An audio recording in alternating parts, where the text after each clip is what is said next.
Look, it doesn't hurt to look at the cryopods he's selling, Kenny.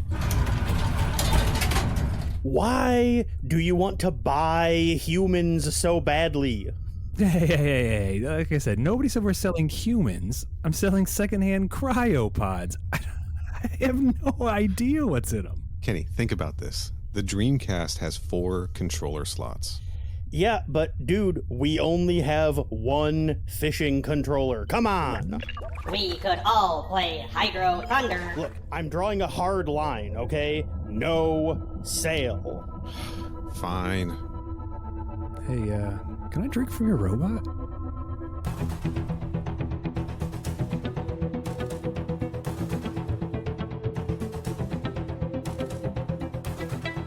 Welcome to Crew Expendable. I am Guy with 2 thumbs, 1 eye, a pink tongue, who fucks like a god, Hallstrom. And I am Guy with 2 thumbs, 1 eye, pink tongue, and like a god, Rohrbacher. Shit. And I am I check the receipts at the Space Walmart in the future.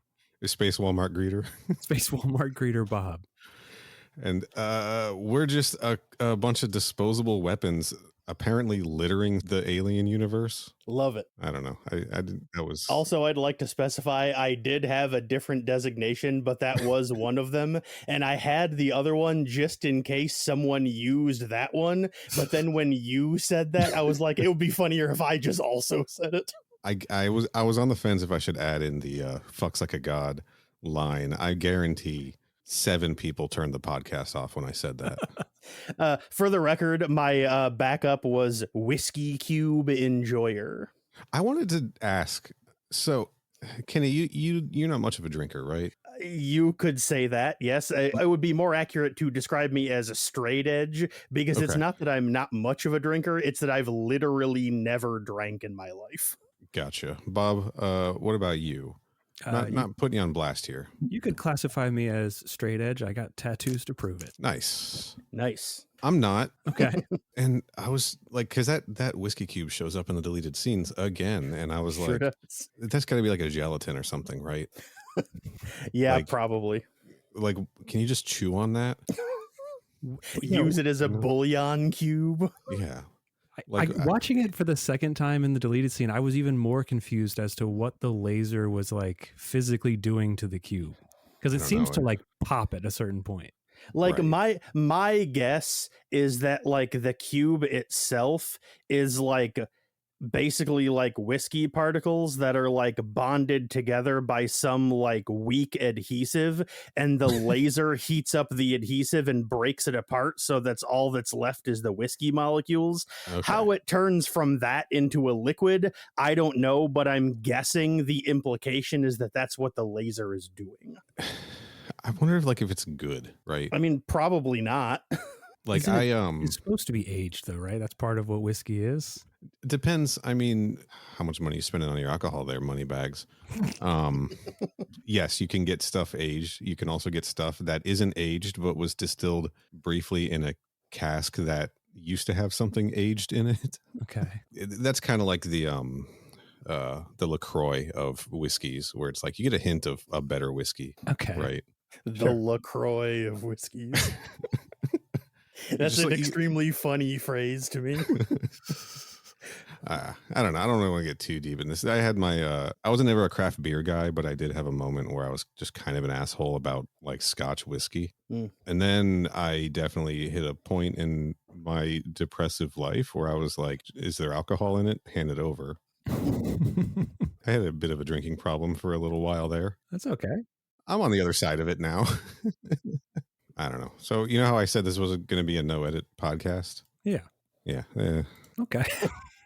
Yeah, it's fine. It's fine. What are we talking about today, boys? Well, today we're actually talking about the movie Alien Resurrection again. We are again. But with a twist. Yeah. You could either look at it as we're talking about the deleted scenes of Alien Resurrection, that old chestnut we did a few times in the beginning of the show for Prometheus and Covenant, respectively, and then haven't done since, Or you could alternately describe this episode as covering the special edition of Alien Resurrection from 2003, because turns out those two things are the same thing. They are. And because this is kind of an extension of our Alien Resurrection discussion, we asked Bob to come back for this one. Okay. I thought you guys just wanted to hang out a little more, but...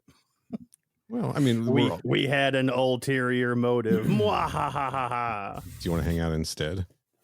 Yeah. Do you guys want to play that mini golf game in Discord?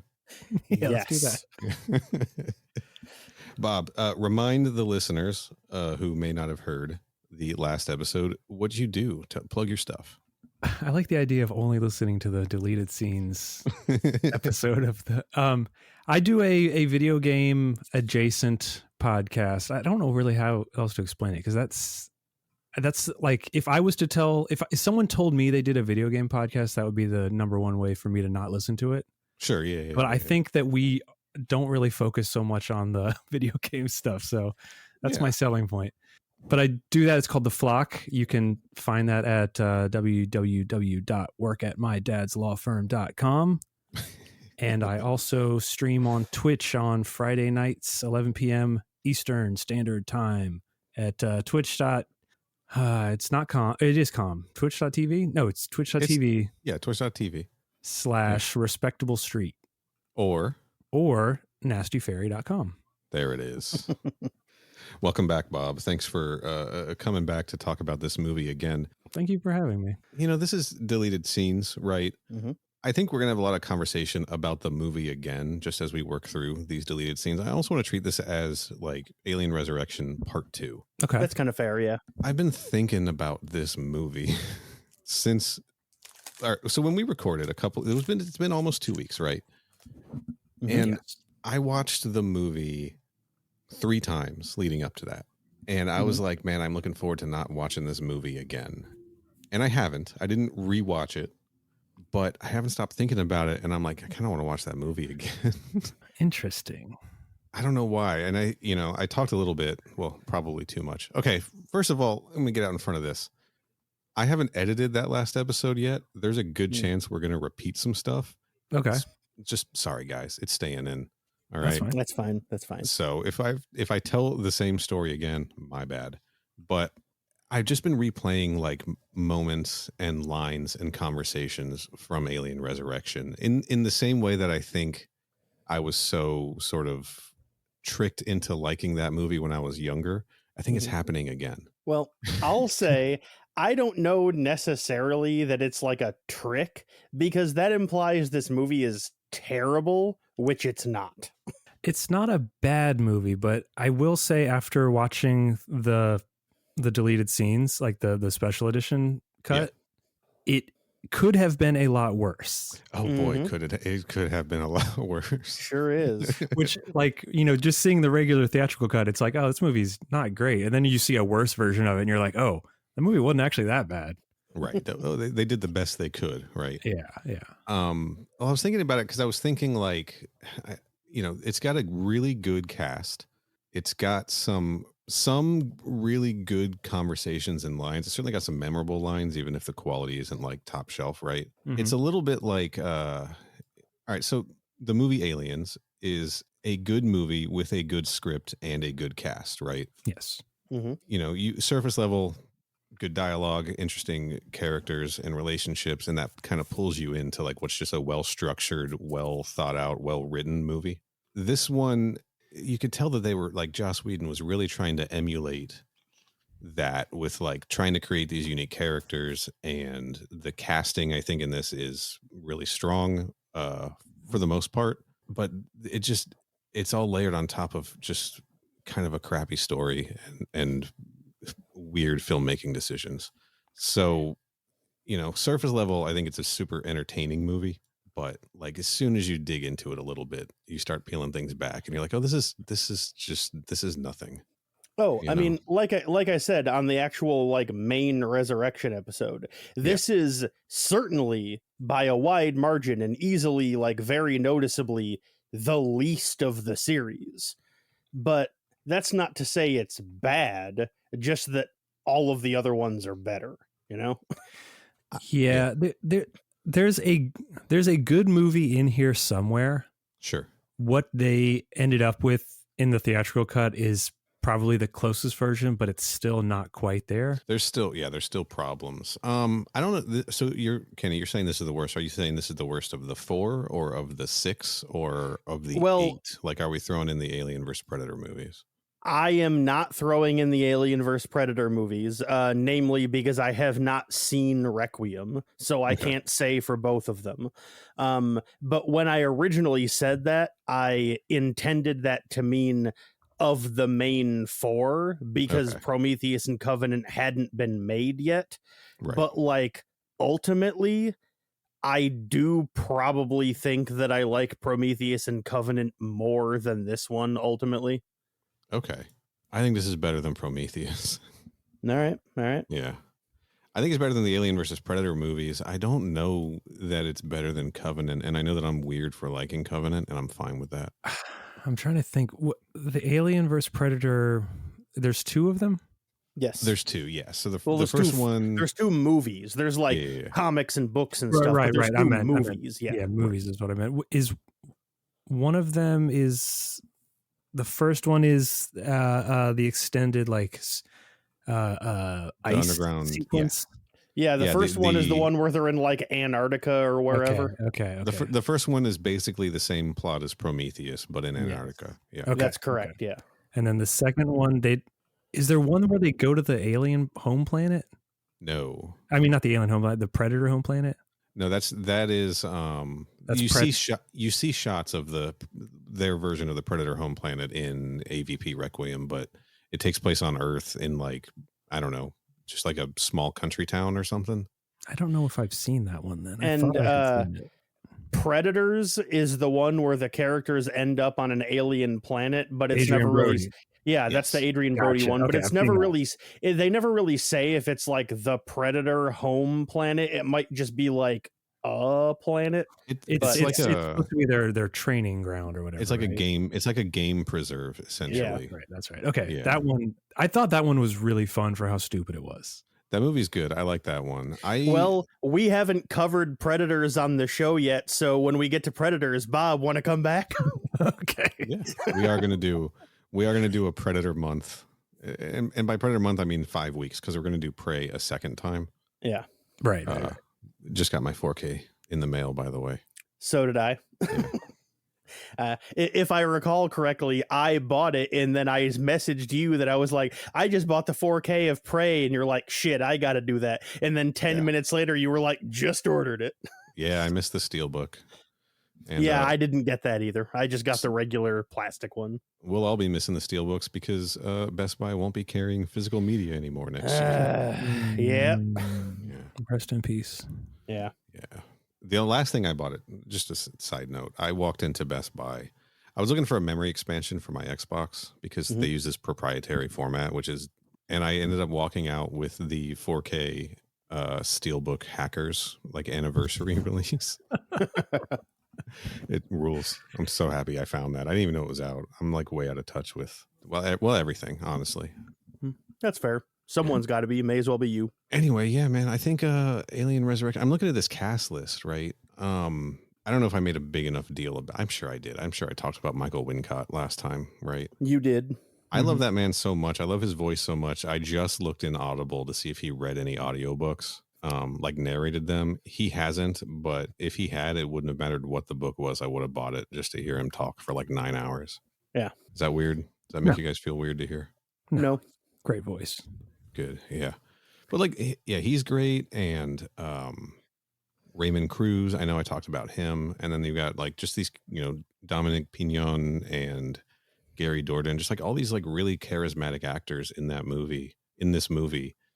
And I think that these deleted scenes, like really watching deleted scenes really made me focus in on that, right? Because I'm just seeing like these isolated moments where the stuff that's happening isn't lost in the big picture and the weirdness of it all.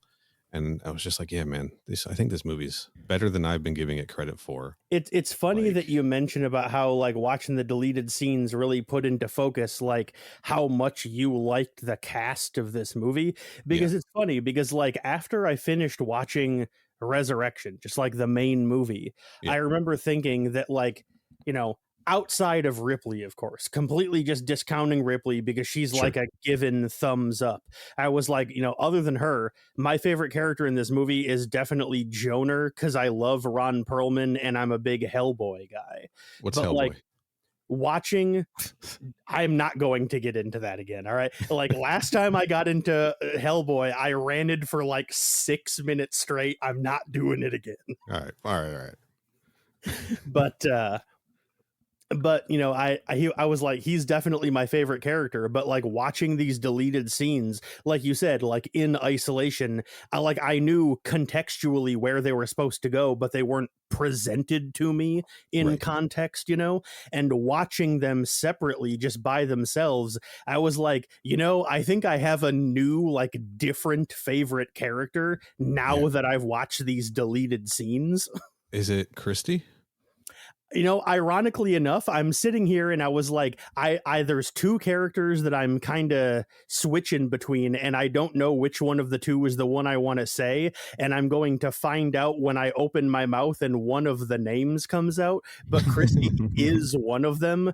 Bryce is the other one. Bryce, yeah. I mean, really, it is the two. I love those two guys so much. They're great, and they got, well, I mean, Bryce lived to the end of the movie, so I suppose he didn't get like short shrift, but like Christy, there was more there that should have been in the movie. He was actually really cool, and I like him. Yeah, I agree with that assessment. Weirdly, as much as I'm, you know, praising the cast of this, and as much as I praise Sigourney Weaver in general, you know, I talked a little bit about having some issues with the changes to the character. I am walking away from these deleted scenes. Not disappointed, a strong word, but like, she's certainly not my favorite character in this movie. And that's weird because she's been my favorite character in every other movie, you know? Yeah. And I think that definitely falls on the script. Yes. Just because she's not, what she's given to do is not your characteristic Ripley behavior. Right.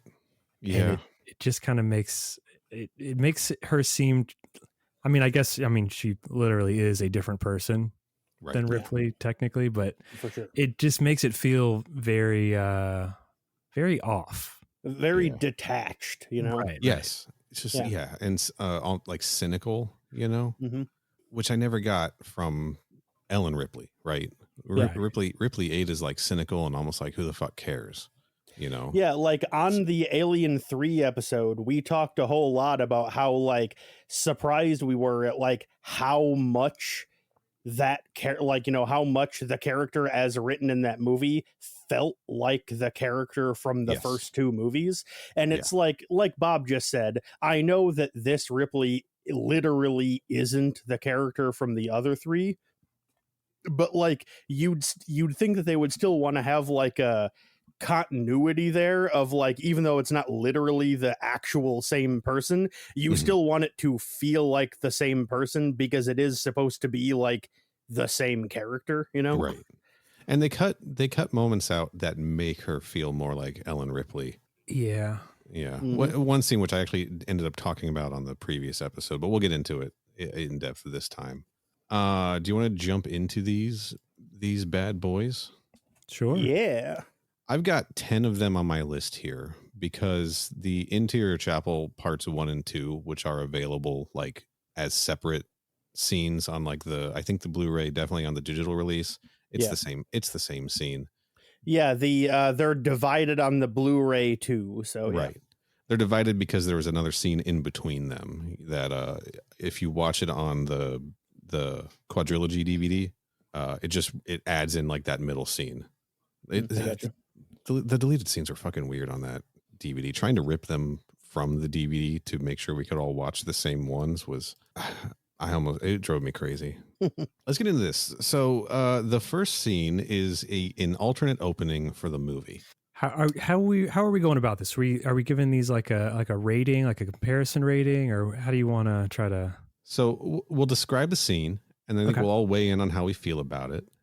And then we'll talk in weighing in on how we feel about it. We'll talk about whether we like it either in the case of this one, if we like it more or less than what we got in the movie. And in the case of some of the extended scenes or whatever, whether we thought they should be included in the movie or not. Like, we're going to look at these as if like these scenes, like, because there's a lot of shit cut out of Prometheus that would have made it a better movie, right? For sure. Yeah. Yes. So we'll look at each of these as if this were in it, would this have made it a better movie or not?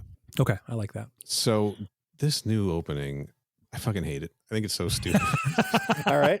Well, I'll give a brief explainer of it for the listeners. Yeah, someone else is gonna have to do it because I'll take care of it. It starts off with a worrisomely rendered CG animation. Yeah, Dreamcast style of it looked like a fucking Dreamcast game. That's correct. Of an extreme close up of like a Xenomorph's jaws screaming. You're either selling the Dreamcast short or you're giving this movie too much credit because it looks worse than that to me. And this came out before the Dreamcast did, so but I was just rolling with the joke. But like I said, it's got an extreme close up of like Xenomorph's jaws screaming. Atari Jaguar level of CG. And then the camera starts to pan out, and we find out that it's actually like the mouth of a like bug that looks like a fly, kind of. And the fly is just like, there's like a slow pan out from the face of the fly, and the fly is just like crawling around on like a handle or a desk or whatever it is it's crawling around on. Doesn't matter. It's just crawling around on something. Yeah Go on. And go on. I'm so mad about this scene. And a random soldier that's just like sitting in a chair nearby looks over and sees it and then squishes it with his thumb and then pulls up his thumb, and like a bunch of the flies like goop is on his thumb. And then he's like, got the fly goop on one hand, and then in the other hand, he's holding a drink with a straw in it. And then he takes out the straw, knocks all of the drink out of it, scrapes the remains of the fly into the straw, and then shoots it out spitball style onto the inside of the window in front of him. And right around that time is, because like I said, the camera is constantly pulling out this entire time. And right around the time that the guts hit the inside of the window is when the camera travels backwards out of the window, and we see he's inside of like a little like control pod thing hanging on the bottom, like underneath part of what we later find out is the Auriga, the ship that the movie takes place on. He's in the Auriga's truck nuts. Pretty much, yeah. And then the camera just continues to pan out, and right around this time is like when the title sequence starts appearing, and it's panning out as the names scroll by, and it's like the longer it's panning, the like slower the panning gets. And so as we continue to pull away and pull away and pull away and pull away, we see like more and more of the ship come into view, and after a while it's just the entire ship we can finally see. And then the title screen comes up, and then the scene ends, and that's it. Yeah. It's the most troubling part of that was how casual he looks when he's scraping the bug guts into the straw. And he used the straw he was drinking his drink with. He took the straw out of his fucking space big gulp and then smeared the bug guts. Not even like he smeared them into the side of the straw that he then put in his mouth. He got that bug all over his fucking face. It's done so casually, like it's presupposing that it's something that we all do all the time, and it's like, oh yeah, this is just you always just spitball a bug when you kill it, right? Like, sure, right. This is a common thing we all do. It's bad. He looks like he's doing bad improv too. Like like the guy's like he didn't have any direction because he just like takes the straw out and then he looks down in the straw to make sure nothing's in it. But he doesn't want to get anything gross on it. That's right. It's a clear straw. And then he puts the end in his mouth. And what's great about it is that Jean-Pierre Jeunet was not the first choice of director for this movie. He was like, I don't know, like 6th on the list or something like that. You don't say. And he had a specific vision in mind for the movie that when he pitched the vision, the vision that he told them, like, you know, the stuff he had envisioned in his brain, when he told the executives about it, that is like what convinced them to hire him to direct the movie.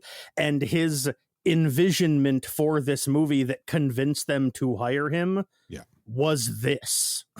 Was this like, scene? He outlined this scene and how he pictured it in his head, and they were all like, wow, that's great. Okay, you're hired. And then they had to cut it because they didn't have enough money to make the effects look good enough. Yes. So they scrapped it and replaced it with an entirely new title sequence. So the reason he got hired to the movie was A, not even in the movie, and 2, stupid. already off to a bad fucking start. I did listen to the commentary for the special edition. That was one of my viewings by accident last time. I just threw it on like one more time. And I believe he says in that he ended up feeling like this was a little too silly of an opening for an Alien movie, which again, I agree. But there he is also talking about things being funny that I just don't understand. Yeah, I mean, that's surprising that this wasn't a Whedon a note. Right. Oh yeah. It does kind of feel like some shit sure he does. worked in, especially a younger Joss Whedon who hadn't been written for TV yet, right? Yeah. I guess he had. Didn't he write on Roseanne? Who cares? Actually, probably that's a good point. I think Everybody wrote on Roseanne. So the theatrical cut, the intro to that is the kind of warped, like the weird morphing effect. The morphing effect of all of the failed Ripley clones. Yeah. And I think that really only works on a first viewing. Yes. I think once you know what those are, it feels really silly to see it again in that context. Yeah, that's a good point. And this is a much worse version of it. I mean, I don't think the original, what I was trying to say is the original intro isn't strong, but it's wild that this is so much worse. Right. Yeah. And not since like, I mean, what? A New Hope does that start with a spaceship reveal where it's, you know, it does. Yep. And it's like that. You're not shocking people by panning out and showing that the spaceship is big. That's, you know, 20 years ago that was done. And that was like a shock to people then. Doing it in the 90s doesn't really have the same weight to it. It is kind of a callback because Alien starts, we see the Nostromo, right? Yeah. Aliens starts, we see the Narcissus, we see Ripley's shuttle, and then I think we see the Sulaco is the opening in Alien 3, I believe. So this is a nice reference to like, well, we're going to open in space with a ship. That's some old school Alien shit, but we're going to like squeeze this dumb joke into it where, oh, look, we're opening with the alien. Oh, just kidding. It's actually a bug. Yeah. An indeterminate species of bug. It looks like a cartoon bug, and not just because of the bad CG, but like it didn't look like a real species of insect I'm familiar with. Yeah, I mean, like when I described it as a fly earlier, it's not like, oh, imagine a house fly but with a xenomorph mouth. It's like it's fly-like in that it has like the general body shape of a fly, like with the wings and the 6 legs. Like it wasn't like just the size of your thumb. Fly, but it's like similar-ish to like what a fly, like how, like the way its body is built. This looks similar to that. Who's popping cans? That was Bob. Sorry. What are you cracking? Are we doing a bev check? Let's do a bev check. Coconut, pineapple, bubbly, my favorite flavor. That sounds pretty good. I'm drinking a Faygo cream soda. Hell yeah. Dang. I don't know how much cold brew I've had today, but it's too much and I'm still drinking it. What number is this? What are you on? I don't know. The Stoke? Stumptown? What do you got? This is La Colombe, actually. Okay. Philly. I've had probably, like, if we're counting like cups, right? All right. 5 Ugh. plus a Ghost and a Rockstar. Nice. Oh, no. Good work. No, sorry, a Monster, 0 sugar. Okay. And then I listened to Against Me's 23 Live Sex Acts all the way home. So I'm just like fucking rowdy tonight. All right. If you start feeling numbness in your arm, just let us know. No, I'll be concerned when I stop feeling it. Okay. Okay. Anyway, I think that like the safe opening for the movie would have been just the part where we see the spaceship, not the dumb guy down at the bottom. Who, like, what's he doing down there? Right. He's just some guy. He's like guying it up. He's like, get down in the hole and look out in space and make sure there's still space out there. Yeah, they establish in the movie that they're parked in international waters for space. Right. Like they're not going anywhere really. Yeah. I don't feel like large spaceships like this, you need somebody like on active lookout duty, like checking out the window. Yeah, it's the opening is really dumb and it stinks. And I like the version in the theatrical cut way better. Like I said in the previous episode, it kind of reminds me of The Thing. It has that vibe, which is why I like it. And it's like, I will admit, Bob, I agree with you that like after you know the context of what the theatrical title sequence is, it doesn't work as well, especially because after you've seen the movie, all those shots of the failed clones give you like a different impression of what the following movie is going to be than what that movie is actually like, you know? And so it's like neither title sequence is great, but the one in the theatrical version is way better than this one. Agreed. Glad this was relegated to the special features. For sure. All right. The next scene is on the digital edition called Rude Awakening. It is super brief scene. It is at the end of the opening, the operation scene where they're removing the queen from Ripley 8. It is 17 seconds long, by the way. That is, I think, 2 seconds longer than the version I watched, which was maybe 15. Well, I should say the actual scene for it, because I have the anthology Blu-ray collection, and on my Blu-ray copy of Resurrection, the scene itself is 20 seconds long, but that's because all of them have a few seconds of like copyright notice at the end. So Christ. It's like roughly 16 or 17 seconds long. I thought it was because like it's an old Blu-ray and it's still trying to like connect to the internet to check the Warner Brothers website or whatever. Remember when Blu-rays did that shit? I do, yes. What a nightmare. My $80 Vizio Blu-ray player from Walmart couldn't handle that. But yeah. Like you said, it's during the scene where they're surgically removing the chest burster from, well, Ripley's chest.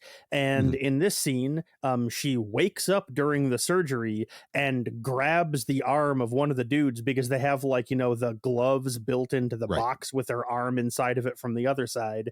And she grabs the dude's arm and wrenches it really painfully. And he goes, ah, and then his face smashes up against the glass. Yeah. And that's like the whole scene. That's it. Yeah. That's all that happens. She breaks his arm and yanks on it.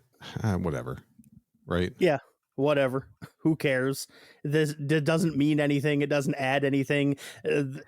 Having it removed doesn't add or subtract anything to the movie.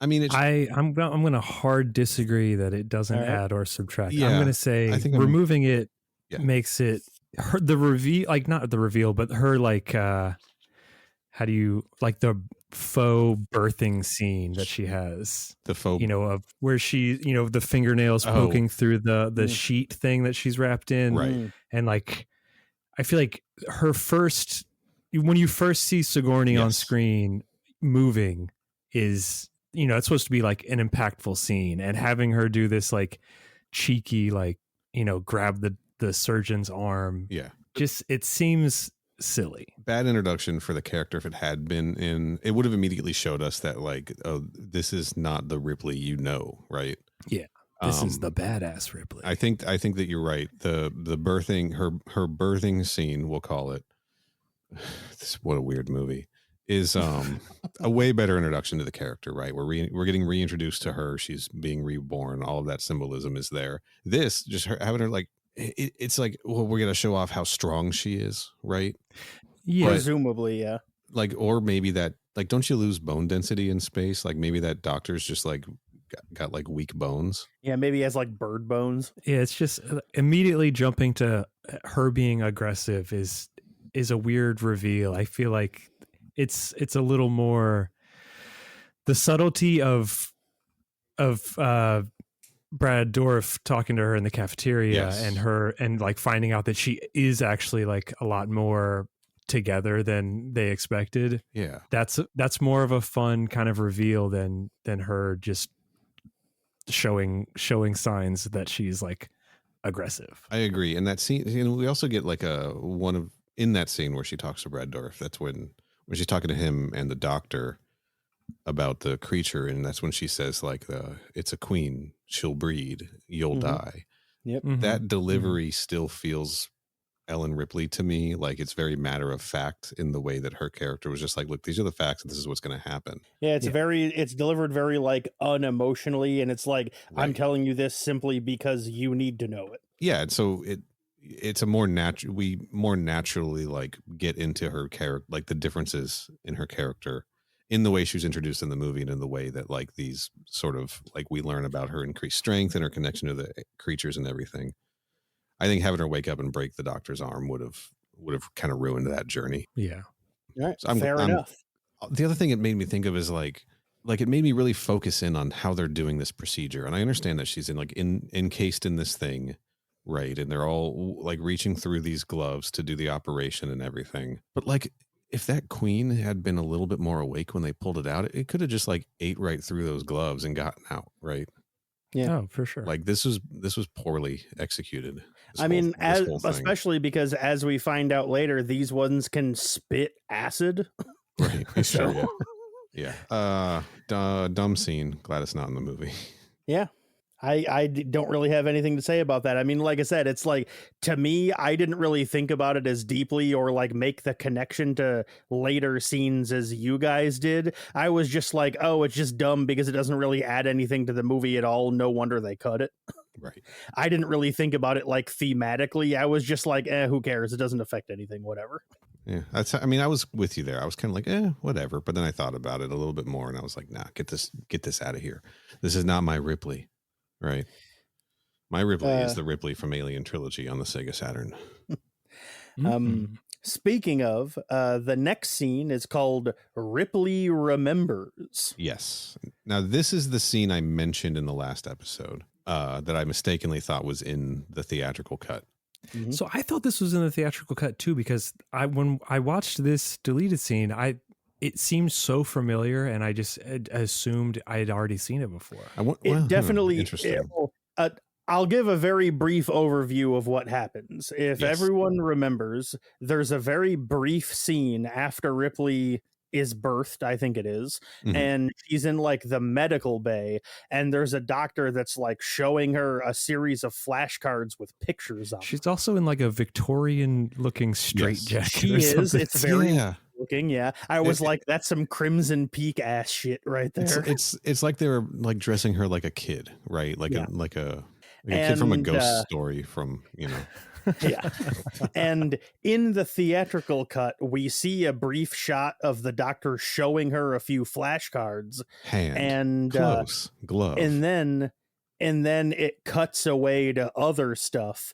And in this version, there's a brief addition, like it continues on with the flashcards.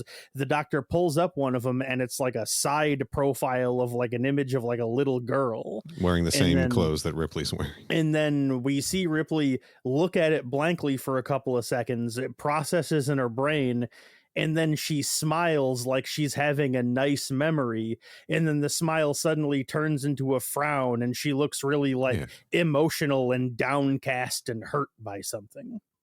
I mean, phenomenal Sigourney Weaver acting here. Yes. I mean, 100%. she cranks it all the way up for this scene that really, I mean, it could have been in there. You know what I mean? Like, it didn't need to be cut. I think it does kind of work, especially for what she's doing in the movie. You know, like she does have the not implanted memories, but how do they phrase it? Genetic. I think it's genetic memories. They use some word. Well, however they phrase her DNA derived memories. Something like that. It works for that, and it's short enough where it's not too distracting. I think this could have stayed. I do too. I mean, yeah, I'm sure there's a reason why they cut it, but to be honest, I don't really know what that reason is, because I agree. Why not just put it in the movie? It's nice, it's cool, it adds to the character. Keep it in. Yeah, my instinct, we're not there yet, but my instinct is they cut it because of what happens in the extended chapel scene. And then they decided to cut that also, but I still think it could have worked. Like, I still think it gives us a moment. We see, obviously we connect. She's looking at this flashcard and she's remembering Newt, possibly remembering Amanda, because we hadn't seen what Amanda Ripley looks like at this point, right? So either she's remembering her own daughter or she's specifically remembering Newt. Is Amanda only from the comics? No, she's named in maybe only in the Aliens special edition. And then there was a scene in Aliens where they talk about it, and then it got cut from the theatrical edition and put back into the special edition. Yeah, so she's from Aliens. In the special edition, she learns that her daughter Amanda died, and there's a deleted scene that wasn't put in the special edition where she actually has a conversation with her daughter, who's still alive and very old and very mad at her for abandoning her. Interesting. Okay. Yeah, and I always get it confused. I always think that was inserted in the special edition, but I'm wrong about that. And then, of course, Amanda from Isolation and various other. She pops up in a couple novels, I think. Yeah, Bob, she's also the main character of Alien Isolation, the video game. Oh, that's right. Yeah, and as such, the spin-offs, like the novelization of it and the comic book and all that, she's the main character of those two. And Alien Blackout, soon to be delisted from the app stores. Get it while you can. That's correct. Ooh. It's only available until October 31st, folks. Yeah. It's going to be a sad Halloween this year. I like this scene. It gives, I said this on the last episode, it shows us that Ellen Ripley is still in there somewhere, right? So I think this should have been included. I understand in the theatrical cut, they cut away from that to do the whole General Perez, and I think Brad Dourif's character talking about her memories and wanting to keep her alive and how well she's doing and everything. So maybe it was just like, I guess they fit it back in for the special edition, so they figured out a way to edit it, but maybe they just thought it was smoother to cut away from all of that. Yeah, should have been in the movie though. Yeah, I like this scene. I think I don't necessarily know if I would have thought the movie would have been better overall, but at that moment I would have been like, I'm glad that's there. It's just a fun little bit of lore. It doesn't really detract from anything, and if you understand what's going on, it might just be a fun little Easter egg for you. Yeah. All right. So the next scene is an extended version of the cafeteria scene. Mm-hmm. And this is when Brad Dourif is showing her the fork and she says, fuck. Yep.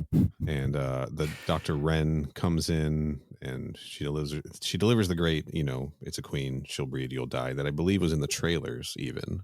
Like, but what's added to this scene specifically, Bob? I'm trying to remember off the top of my head. Feel free to be like, I think we should go to Kenny for this one. Hey, you know what? I think I've said enough on this topic. Why don't we go to Kenny for this one? Fine. Imagine I'm putting the back of my hand on my forehead like I'm a Victorian lady in waiting. Fine. You're wearing that same dress that Ripley's got on. Correct. This scene, there's a brief conversation between Ripley and Brad Dourif's character, who I cannot believe I'm able to pull this out from the top of my head. His name is Gediman.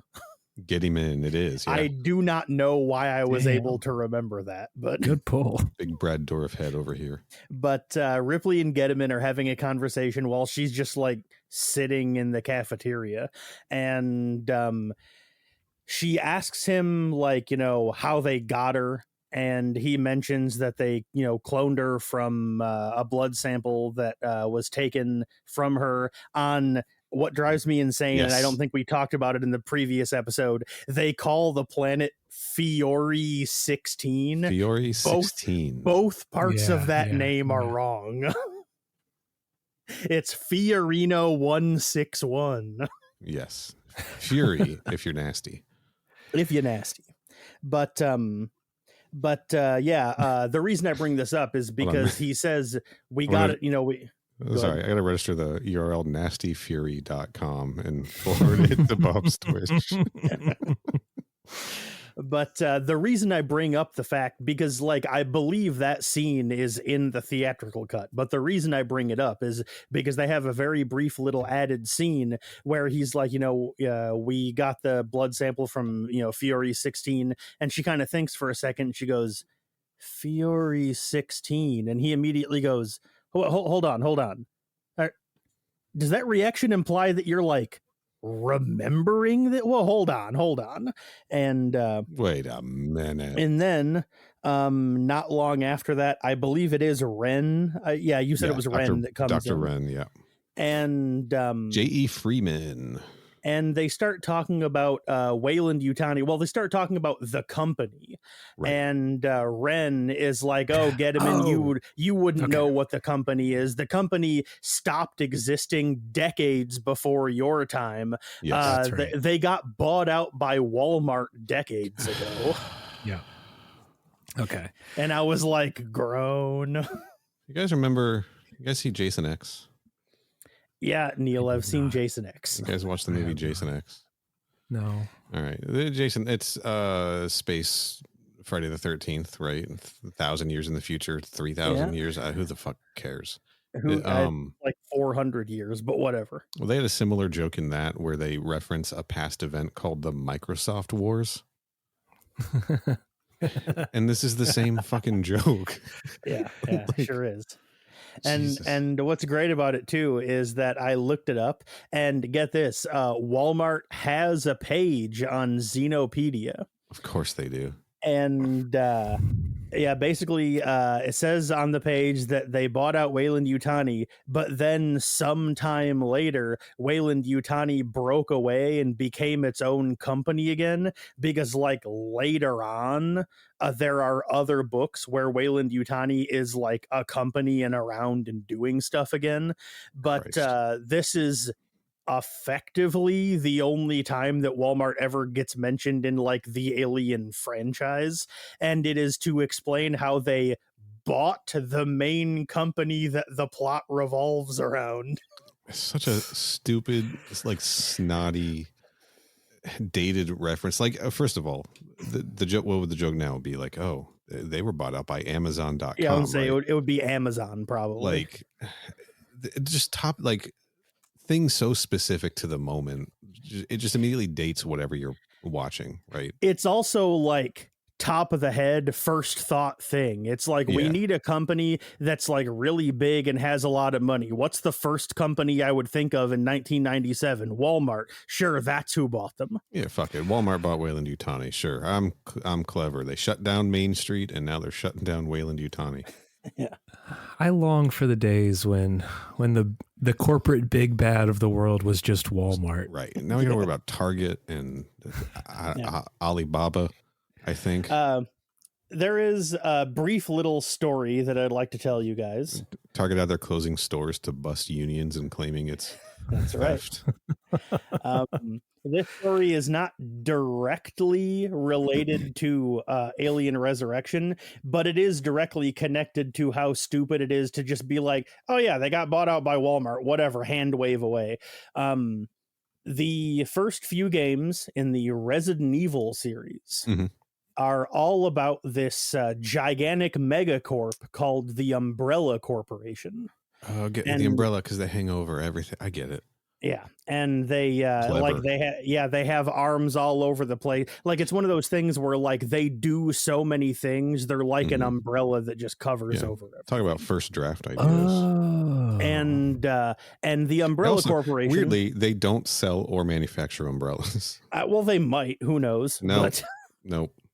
But just like Wayland Yutani, the first handful of entries. Sorry, I've seen 2 of the Resident Evil movies, and there are no umbrellas in any of them. Well, I mean, there's a lot of like side stuff that says they have like other corporate interests and stuff. Evan was probably a gift shop somewhere. Evan was telling me that Resident Evil lore has like Japanese only like stage plays that are canon. That is correct. There's audio dramas. There's, I think, 5 CG movies. There's a whole series of novels, although I don't think those are canon anymore. There's way more to it than you think there is. But anyway, the first few entries, i.e. games, of the Resident Evil franchise has a very Weyland-Yutani-esque company called the Umbrella Corporation. And like Wei-Yu, they have their hands in everything. They do everything. They control everything. They're like a monolith corporate behemoth. And they are the main bad guys of 1, 2, 3, and Code Veronica. And then 4 comes out, Resident Evil 4, and in the opening cutscene of Resident Evil 4, we get a little like scrolling text bar that explains that the events of the previous games in the series got leaked to the public, and Umbrella got a whole bunch of bad press and their stock prices tanked, and then because of that the business basically folded and went out of business. Okay. And it's like the main company that is the bad guy of the franchise got written off screen in a title box at the very beginning of one of the games. That's what this reminds me of. They're like, Weyland-Yutani was like the bad guy for the first few movies, and then like 20 minutes into this movie they're like, oh yeah, by the way, that company, they don't exist anymore, Walmart bought them out. Anyway, as I was saying, I know, it's so dumb. Turns out there is such thing as bad press, right? Yeah. So first of all, that they didn't have to give an explainer, right? They didn't have to say that Weyland-Yutani wasn't even in business anymore. They could have said, we're not with the company. This is a military operation. They could have done anything. But if they wanted to be like, no, Weyland-Yutani's not around anymore, I probably would have, like, there's Easter egg connections between like Blade Runner and the Alien universe, right? And even some with, like, I believe there's some with the Terminator universe. There's definitely some shared DNA there. Like, they could have been like, oh no, we were bought out by Cyberdyne, or they could have been like, oh, they were bought out by Hyperdyne, the other synthetic manufacturer mentioned in Aliens, or the Tyrell Corporation absorbed them, and something, you know, it could have been anything like that. Like, just some like nice sci-fi nod would have been fun. The Walmart thing is just like, it's like you're trying to be like clever, you know? Yeah. That also reeks of a Whedon. Yeah, he does try to be clever.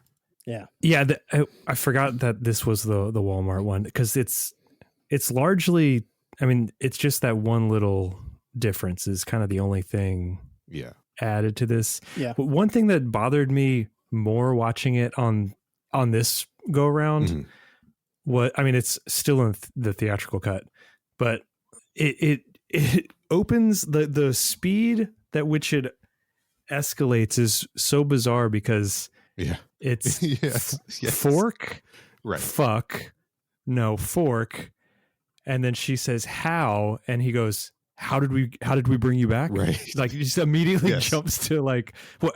You mean, how did we clone you? You're 100% right about this. Yeah. It's just like, on this viewing, it really struck me as like, oh, that seems, the pacing of that feels really off. And then, well, like, I kind of look at that like, she's playing coy, right? Like, she's back. She doesn't want them to know how back she is. Maybe she's still sizing up the situation potentially, but you're right. She's going from like one, even like when the way she says it's a queen, she'll breed, you'll die. Like, the efficiency of the words feels like something Ellen Ripley would say, but it is also less words than she usually says those kinds of things. And then he's like, she's been like, what's Walmart, right? Like, I feel like she would have had follow-up questions. Yeah, you know? Like, she doesn't know what happened to Weyland-Yutani, but like hearing, oh yeah, Walmart bought him out is like an answer to her. Like, how does she know what that is? Yeah, she's like, you know, the Sam's Choice Cola was pretty good. I wonder if they still make that. Yeah. I will admit though, the first part of it where she's like, you know, indicating that she's starting to have like, you know, memories of her pre-dead self, and Geddeman's like, whoa, hold on. I do like that part. But then once Ren comes in and the whole Walmart thing happens, I'm like, get it out of here. But I do like the initial part where like we find out, more evidence that she's like Right. starting to remember stuff. I do think I think that's like a neat like plot thread that's weaved in through this movie. Every time they bring it up, I think it's a neat idea. So I like the first half of this scene, but the second half can get out of here. This is also the scene where we really get to learn just how much of an asshole Dr. Wren is, right? Yeah. I hate him eating the pasta. I know. I can't. He must have been directed to eat it as like. Can you eat it grosser? Just do it as gross as possible. Just be a filthy fucking pig eating that pasta. Just kind of slap it on your face as you put it in your mouth. Like, it's so fucking weird. Somebody get him a straw. Kind of mash some of that pasta up and pack it into a straw, and then shoot it across the cafeteria. Classic. He sucks. Good actor, J.E. Freeman. That character fucking sucks. I hate him. Also, I don't know why he isn't more surprised that she's like fully conscious and like can have full conversational, speech with them. Right. Because Brad Dourif is shocked at first by it, but then Ren shows up and he's like, "Oh yeah, they got bought out by Walmart." Like, you remember Walmart, right? Let me explain macroeconomics to you. Yeah. He seems pretty unfazed, which, I didn't think about that when I was watching it, but now that you point that out, I'm like, yeah, that is a good point. Why is it like that? Fuck. Well, he's just... that's in the theatrical cut too, so it's not really a fault of the extended version. But he's... The guys, you're not thinking about the fact that Dr. Wren is a Sigma, and he knows he's a Sigma, so he's got to walk in there and really control, be the loudest one in the room. He can't show weakness. Fuck that guy. I think we're better off with what we got in the theatrical cut for this scene. Like, it's nice to see Brad Dourif, but he didn't have much else. He didn't really got anything extra to do in this, so I think we're good. We're better off with what we got in the theatrical cut. Who wants to tell Bryce's joke? So this is the other one that I was having trouble figuring out what the fuck was different, because it seems in my mind this is what is in the theatrical cut, but someone needs to fill me in because I can't tell what is changed. So Bryce's joke is literally what's added in the theatrical cut. This is on the Betty, right? Mm-hmm. And it's Bryce working under that machine or whatever, and calls down there, nearby, moving boxes around or whatever she's doing, assisting him. Yeah, and whatever. This is in the theatrical cut. We go in there and we see Johnner up on the deck, like, doing the ape impression, and then dropping the knife into his leg, right? Yes. In the special edition, this deleted scene happens right before that, where we're introduced to Bryce under this machine, and he's kind of like looking over at Call, right? And he like reels out from under it, and he says, "Hey, Call, what has 2 thumbs, 1 eye, a pink tongue, and fucks like a god?" And he's all nervous the way he says it to her, right? And she's like, what? Well, she has and then to repeat it, and he has to say and then he kind of stops for a second, and he goes, and then repeats it. Yeah. And then, okay, so hold on. I'm sorry. This might be an epic Neil fail then. Uh-oh. Did I send you the wrong scene? Yeah, this one you said is just the movie, the theatrical cut version. So that is on me. All right, so we'll describe this to you, Bob. So that's why I didn't understand what the reference. Like we said then, Call's under the machine, or sorry, not Call's not under the machine, Bryce is under the machine, and Call's nearby, and he's like, "Hey, Call, got a question for you." And then he says the line, "What has 2 thumbs, 1 eye, a pink tongue, and screws like a god?" And then she looks over at him and goes, "What?"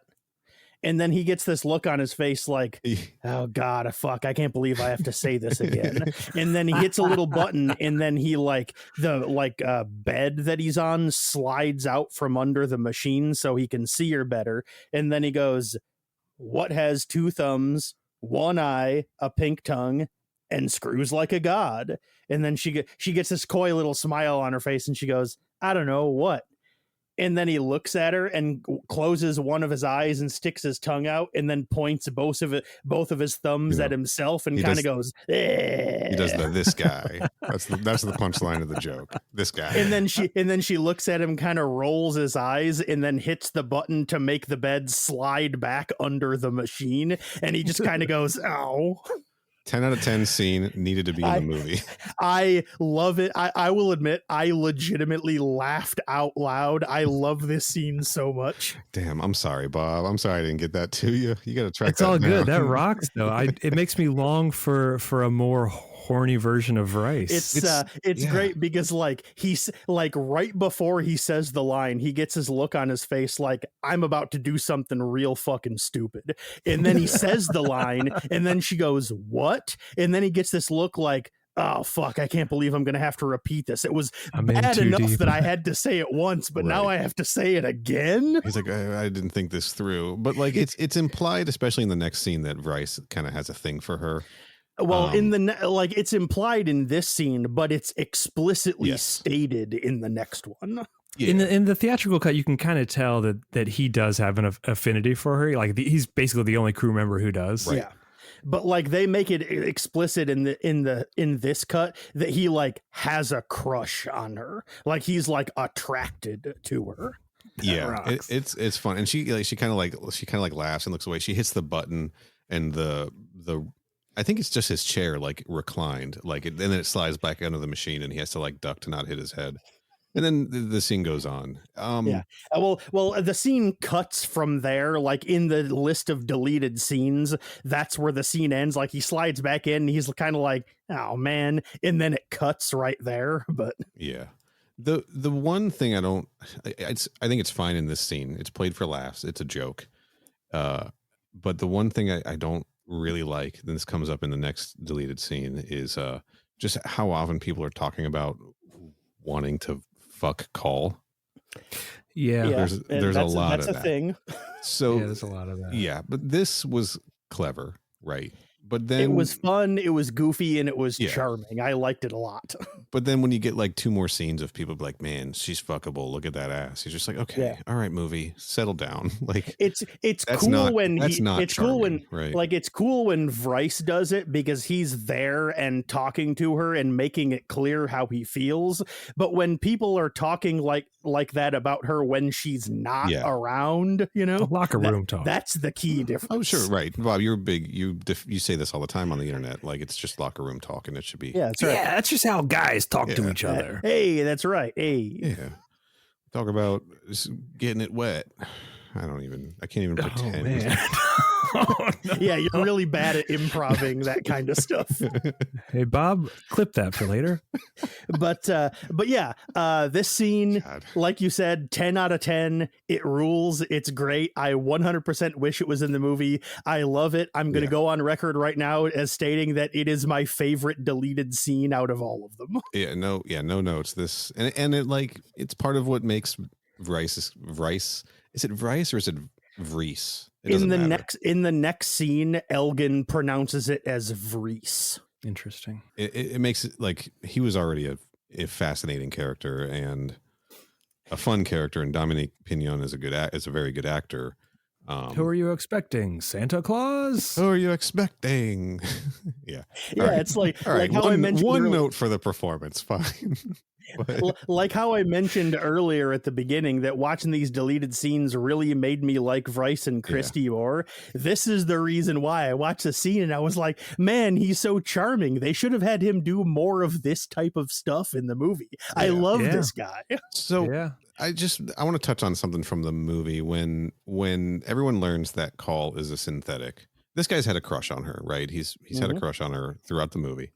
Established here, talked about another scene. And they're trying to get her to patch in to Father, right? To figure out what's going on with the ship. And she's like, I can't, I burned my modem. We all did, you know? I just his line delivery of just like, Call, you can still patch in manually. You know that. Like there is a shift in his performance, like in the way he's still talking to her like kindly, you know? Yeah. But there is this like he is a little bit deflated in that moment in the line delivery, and it's almost like his world's been shattered, right? Because she's a synthetic. Oh, okay, well there goes my shot, right? Or just like he feels betrayed or lied to or who knows what. But like I don't know. It was an interesting. What is it? It added to this scene. Weirdly added to that scene for me. Yeah, you know that makes sense. Should have been in the movie. What is it that she's called? She's not a synth. What's the term for it? She's an auton. Auton. That's what it was. Yeah. I knew it started with an A, but I couldn't remember it. Auton. There we go. Yeah, the laziest naming. It's funny, though. It really made me laugh. I was like, they didn't try at all, and they kept it in. Good work. So, anything else on this one? Nope. I love it. It's great. That's all I had to say. Bob, having not seen it and just being told about it by us. I love the joke. I'm gonna use that in my day to day. Right, like when like you're like at the grocery store checking out. When I'm in the locker room, I'm gonna be chopping it up with the boys. You want all the boys to know that you screw like a god, right? That's right. Yeah. And I think he does Like say a screw god. like a god. I keep putting the F word in there because That is correct. He says screw, not fuck. That's correct. in my defense, they say fuck in this movie like 900 times. So and Screw was a very 90s way to say it. Yeah. It also does add to his character where he's like shy saying it to this girl and he cleans it up a little bit, you know? Yep. Yeah. Like I said, it's charming. Yeah. So significantly less charming is the next scene. Yeah, this is an extended scene. This is an extended whiskey cube scene, right? Where it's Perez and is it Elgin or Elgin? I think it's Elgin, but it's Elden Ring. Nope. Yes, that's correct. Look, they can't all be. That's his name. That's his name now. It's Elgin. It's Elgin Ring. That's correct. Michael Wincott and Dan Hedaya. Dan Hedaya, yeah. And they're in Perez's quarters. It's the scene where like Elgin goes over and like, gets the money from him and he like slides the big pile of cash over the table to him. The famous whiskey cube. This was very hard to come by. So was our cargo. And this scene How was that? Did it sound like him? So it sounded exactly like him. I loved it. So was our cargo. But it's great though, because this scene literally, the first thing you see, whiskey cube. Yeah. Yeah. I like this one. My main complaint about, not my main complaint, that sounds insane, but a big complaint I had was I wanted more Michael Wincott in the movie. Yes. Yeah. So I'll take it any way I can get it. I was excited to see an extended, because I was like, I mean, honestly, I could watch Dan Hedaya and Michael Wincott just talk for about anything for an hour, probably. Yeah. Just both of them fascinating for different reasons. And I was like, good, more Michael Wincott. Hell yeah. But then all he does is talk about how everyone wants to fuck Call. Right. Yeah. The entire scene is they got some whiskey cubes going on. Drinks with the and boys. then Elgin objectifies Call for a while and then makes it clear that Vries has a crush on her. And that's basically the entire scene. We get a little bit of information in this because I think this came up. I think, Bob, you were wondering. Well, we were all wondering. Bob, you brought it up. Like how Call got involved with these pirates. Yeah. What's she doing there? Like, what's her role? Everybody seems to hate her. Why is she even there? And he does mention in this that she's pretty handy with a wrench. So that implies that they picked her up because I don't know, maybe Vries's accident was like recent and him being the mechanic on the ship, he needed an assistant and that's how she got in. Okay. I mean, that would make sense. We don't know that for sure, but when we were introduced to her, she's down there, she's in the engine room, but wherever they are with him working on stuff. So it kind of explains her role. Not that, I mean, in the movie, like we need the reason why she's there because she's the infiltrator, right?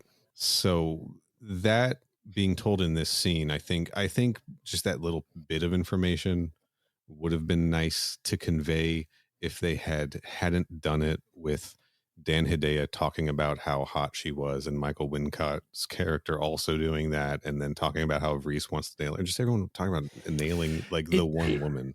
Yeah.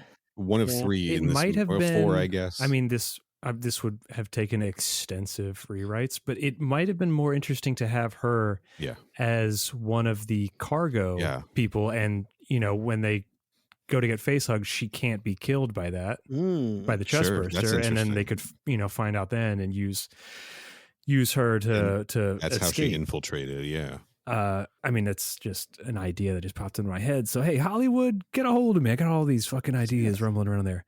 And let me go cinema sins on this, and let's just make a whole list of fucking continuity errors with the lemons in the scene. I was thinking about CinemaSins the other day and how much I fucking hated those. Yeah, they suck. I hate them too.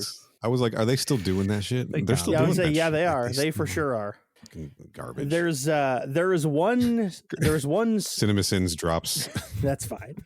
everything wrong with Crew Expendable in 17 minutes. There's one moment in this scene that I really like, and it is a scene, or it's a shot immediately after Elgin objectifies Call. He does it twice, and one of them, because they're talking about Vries, and he says, something to the effect of, a hot piece of ass like that, it'll make a man walk. You know what I mean?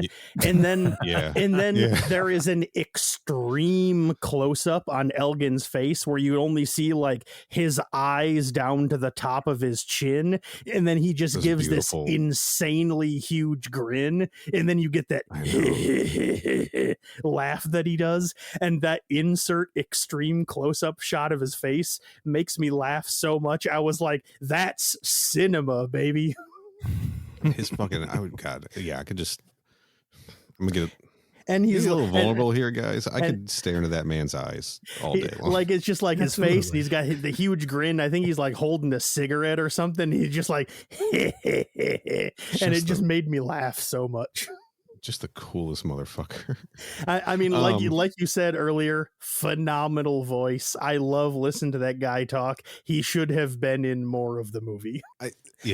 So I was thinking about this, and I was like, there are a lot of people talking about fucking one of the two lead women in this movie. There's a lot of dialogue surrounding this. Like, Joss Whedon wrote this. You sure did. We're gonna talk shit about the man for a second here. Again, we did that in the last episode, but he was, he's out there talking, I'm a feminist, I'm a this and that, and then it comes out he's pressuring actresses into having sex with them to be on Buffy, and like, writing characters out of the show because they gain too much weight, and just generally being a shithead to women. And knowing that afterwards, like, maybe you could have at one point made the argument, it would have been wrong, but you could have made the argument of like, well, all this talk in this, he's poking fun of it. He's, all of these guys are going to get theirs. They're going to get killed by monsters. And, this is their sin. Their cinema sin is talking this way about women, and they're going to get theirs. Right. Mm-hmm. But no, this is just the way Joss Whedon thinks about women. It's like that because that's how he writes. That's what he does. Yeah. So just in hindsight, it's like, this is extra rough. Yeah, not good. Yeah. Let's talk about what's inside Purvis. Let's. I'll be honest. What I remember from this is a truly phenomenal line delivery by Winona Ryder. I'd like to start off this scene by talking about something that is also in the theatrical cut. I just forgot to mention it when we were talking about the scene in the previous episode. Okay. Because like the opening of the scene is like, Purvis finds out, which, by the way, side note, I cannot fucking believe they named him Purvis. Of course it's a name I've heard before, but it's like, what a dumb name. Come on, man. Don't call a guy Purvis. All right. I was thinking about this literally today. Leland Orser, great actor. Mm-hmm. Okay. Yeah. Character's name is Purvis. I had a weird association.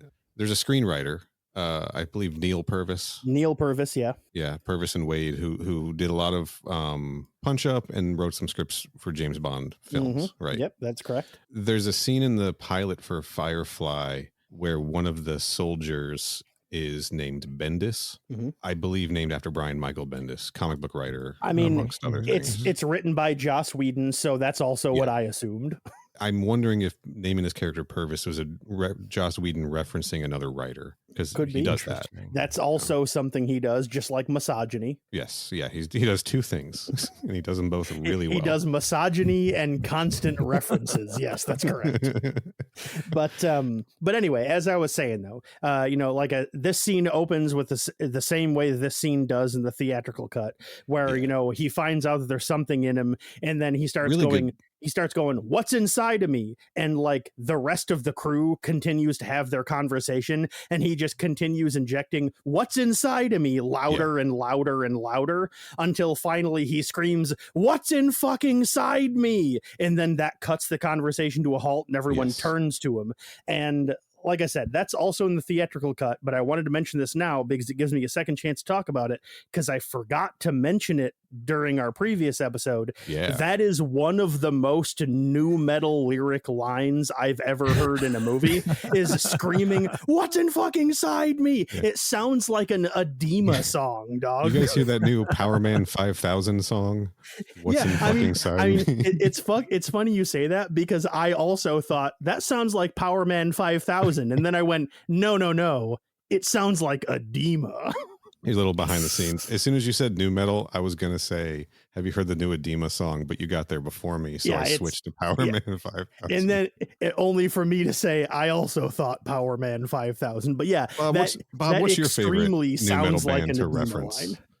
What's your favorite new metal band to reference, Bob? Favorite new, let's see. How about Non-Point? Non-Point's good. I like them. Crossbreed, anybody? No? I don't really listen to Crossbreed. Soulfly, okay, sure.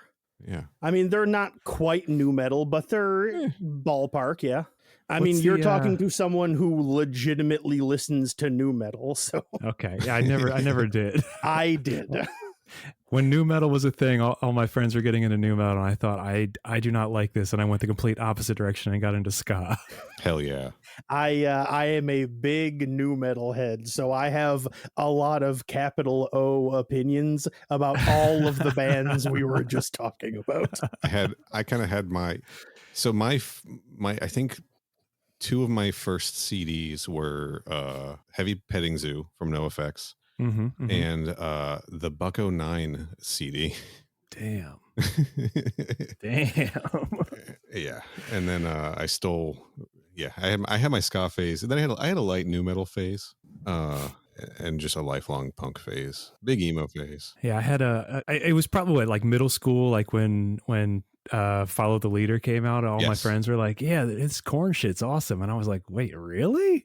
Yeah, Follow the Leader was like this. Follow the Leader was like right around like 97, 98, give or take, right around there. Yeah, I think that was the point where I was like, watching like skate videos and shit, and I was like, oh wait, Less Than Jake is actually way better than Limp Bizkit. You guys should listen to Dope Man. You guys turn. I like Less Than Jake. I'm not talking shit, just to be clear. But I love Less Than Jake. I had like a weird new metal, like it overlapped with everything. Like I would like not tell anybody I liked Korn, but then like me and my best friend Ryan, we would just like sit in his room and listen to like Issues. bro, I listened to Limp Bizkit yesterday.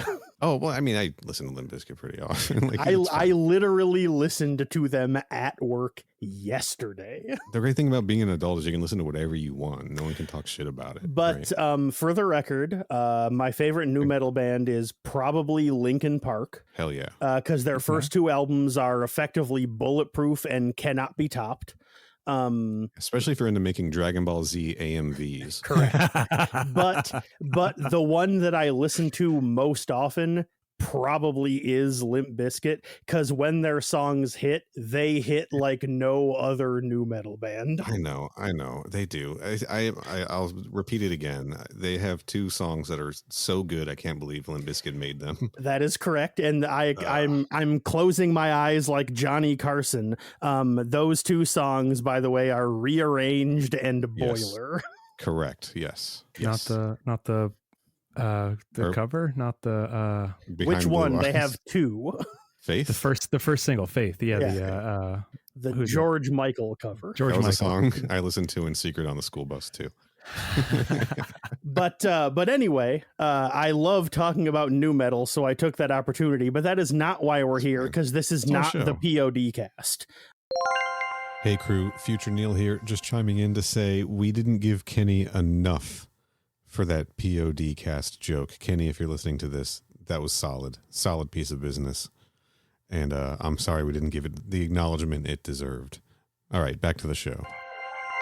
Well, this is more or less the most new metal Alien movie. It absolutely is. That's correct.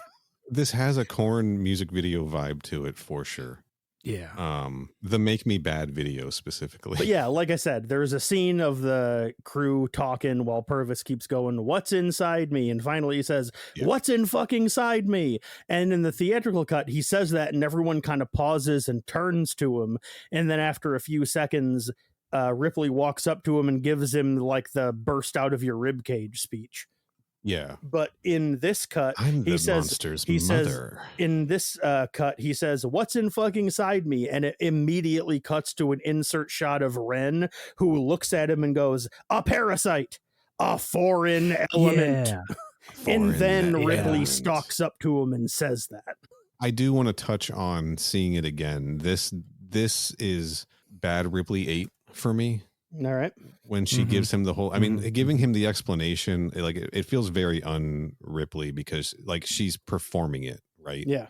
It's comic booky. Yeah. And then when she tags it with "I'm the monster's mother" and just doesn't explain any further after that. And which that line itself, like even outside of like the delivery and everything, like or does that's she say not, mommy? she says mother, but like that's Okay. not something Ripley would say, you know? It's not, and it's also a weird because like like her being a mother who lost her child and then kind of had the surrogate child in Nude and then losing her in Alien 3, like for her then to be, I mean, there is something there of her being like, now I'm the mother of this creature, right? Yeah. But Alien 3 already touched on that and did it way better.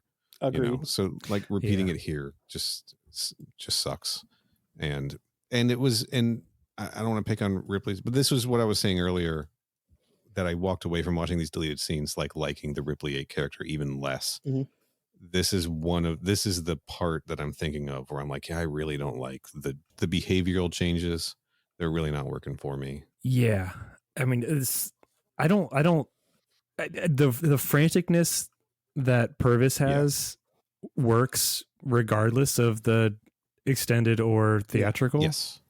But everyone else around it is detracting from it. Because in the rest of this scene, they're having the conversation, what are we going to do? We're going to freeze him. It won't work. The lab's torn up, whatever. And calls like, we'll take him to the ship. We'll put him in whatever. And Johnner goes, who put you in charge? And he goes, since when are you in charge? And she goes, since you were born without balls. and then Christy is eventually like, all right, look, we'll take you along with us, but I'll fucking kill you if I have to. And Purvis is like, all right. This is Christy gets a lot more in this because like prior to that, he's been like, I could do him back of the head, painless, right? He's just doing this and that. He doesn't feel like he's in charge. And he kind of became like, once Elgin died, Christy sort of became the leader, but I didn't see anything in the movie that would like why is Johnner listening to Christy?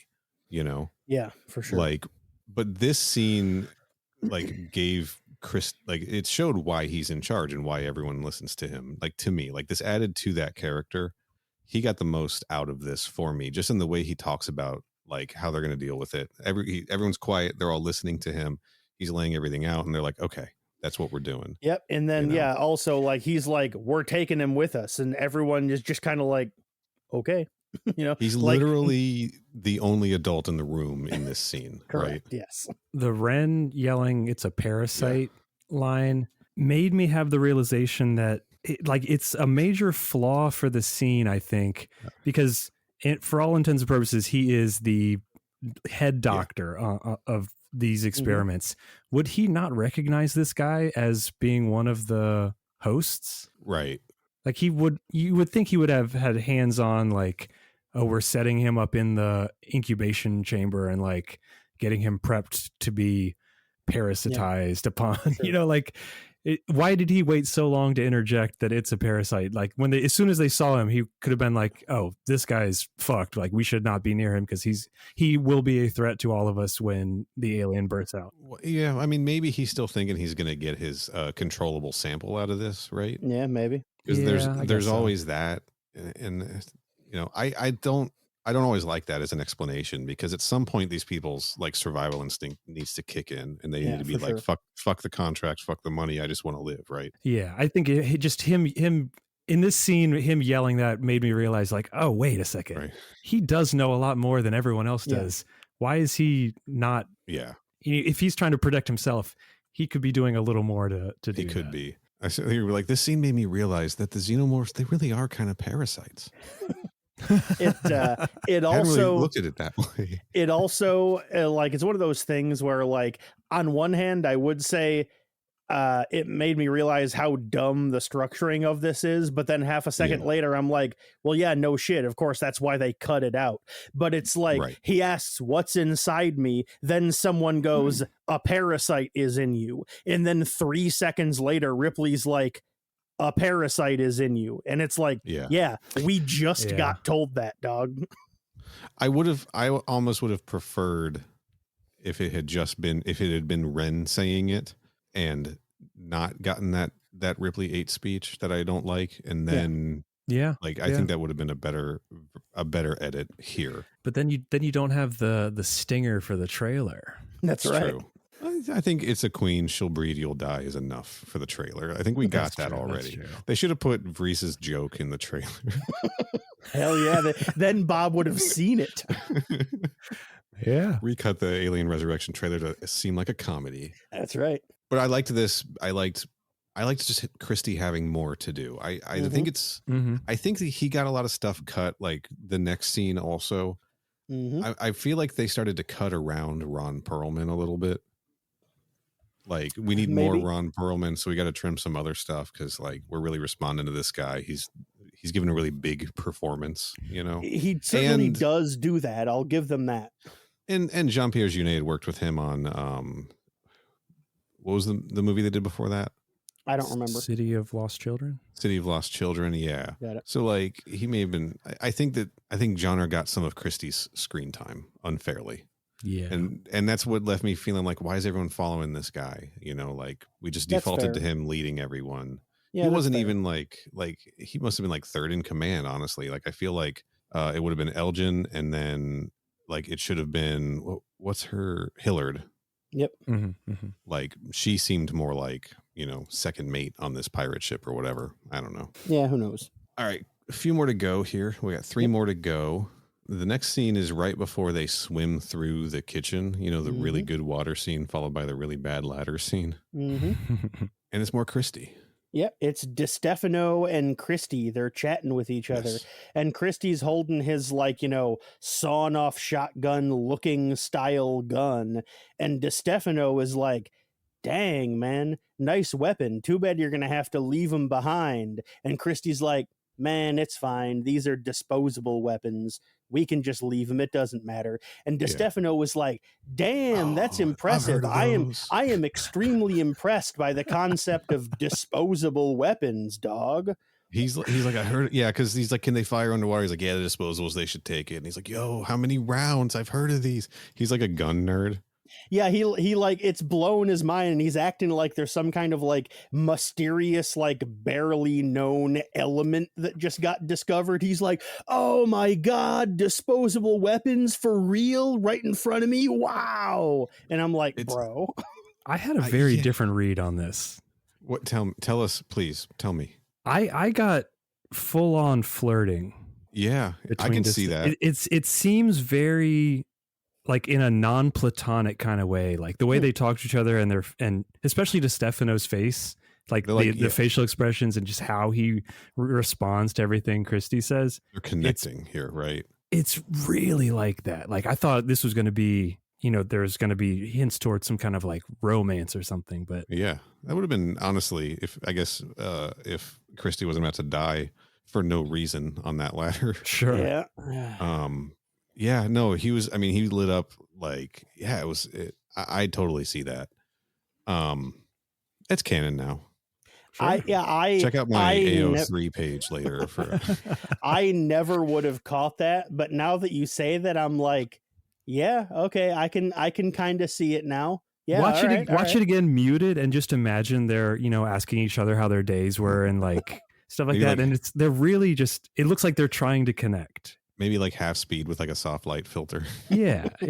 I like, because they're saying just gibberish, basically, just like pretty much, yeah. Gun terms back and forth. It is so fucking gibberish. All right, question: the fuck does a disposable weapon mean? All weapons are disposable. I don't know. I think nonsense. The idea is like, oh, this gun that I have is good for 20 shots, and then it's not good for anything else, and therefore it's like disposable cameras. Is like that the joke? You know, like disposable film cameras. Because he's like, like pirates like us like to use them because they're untraceable. We can just ditch them after a job. Yeah, I'll like, also add that, adding to that wrinkle of what the fuck a disposable weapon even means, we also find out that these weapons are extremely popular with hitmen because they can just leave the weapons behind and it can't be traced back to them. And I was like, wait, what the fuck did you just say? Are they not in they don't like pick up fingerprints or... Are they designed to, like, after you use the last round, 1 hour later the weapon dissolves or something? Like, what does that even mean? I don't know that this is true. I didn't research this. I have a hazy, like, maybe this was just a conversation I had with somebody else about this, where that someone said the exact same thing. Maybe these guns do just like biodegrade after a while. I feel like I've heard that somewhere. I don't know. I mean, it's like, I can't think of what else it could possibly mean. Like, sorry, let me rephrase that. I can't think of what other possible meaning the word disposable would have in this context. Because like you said, every weapon is disposable because you can just drop it. And so like the fact that they specifically call it disposable means, or implies rather, that it like dissolves or breaks apart or becomes completely like unusable in some way that like prevents them from using it as evidence, or I don't really know how that would work. But like, yeah, the fact that they specifically use the word disposable implies something beyond you can just leave it behind. And like the only thing I can think of is that maybe it's just designed to like blow up like a fucking Mission Impossible tape after they use the last round or something. Maybe, but also like they're in space. Couldn't they just like throw them in the loading bay and like open the cargo doors, and they're just out in space now? No one's fucking finding them. Hold the fuck on. It just hit me right now. If the weapons are disposable and they're just going to leave them behind, but like the weapon, they specifically say the weapons can fire underwater. Why are they leaving the weapons behind in the first place then? Also, why are disposables able to fire underwater in ways that non-disposables aren't? I didn't have a problem with this scene at first, but the more we talk about it, the more I'm like, what the fuck is this? That's Bob, why you're I'm really saying, into guns, right? Oh, I love. I'm obsessed. You should see those. You're talking about them constantly when you're in the locker room with the boys. Talking about guns, and we're talking about things that have two thumbs. That's right. You're one of those gun otaku from that one anime I saw that I can't pull the name of. Good work. Love it. God. It's staying in. Okay. Phenomenal. What's your take on all these disposable weapons as an expert in firearms? So my only real read on it is that this had to have been just a 90s reference to disposable cameras, right? Yeah, I guess. Because it doesn't make any sense, which also, I mean, that just leans more into my point of it. This conversation isn't about the weapons. This conversation is about this blossoming love between DeStefano and Christie. It's definitely about some guns, but not the literal guns, right? Not sure. It's the love guns. Yeah. So I think it's just cementing that arc of something that was cut from a script, 6 edits ago, where they had a relationship. Yeah, and this where Christie survived and they lived on Earth together. And then they had to ADR new dialogue over, and they're like, I don't know, disposable guns. I mean, also, I guess like is the equivalent like a 3D printed gun, right? Probably. I guess so. Like, we can shoot this thing 6 times before we blow our hand off with it.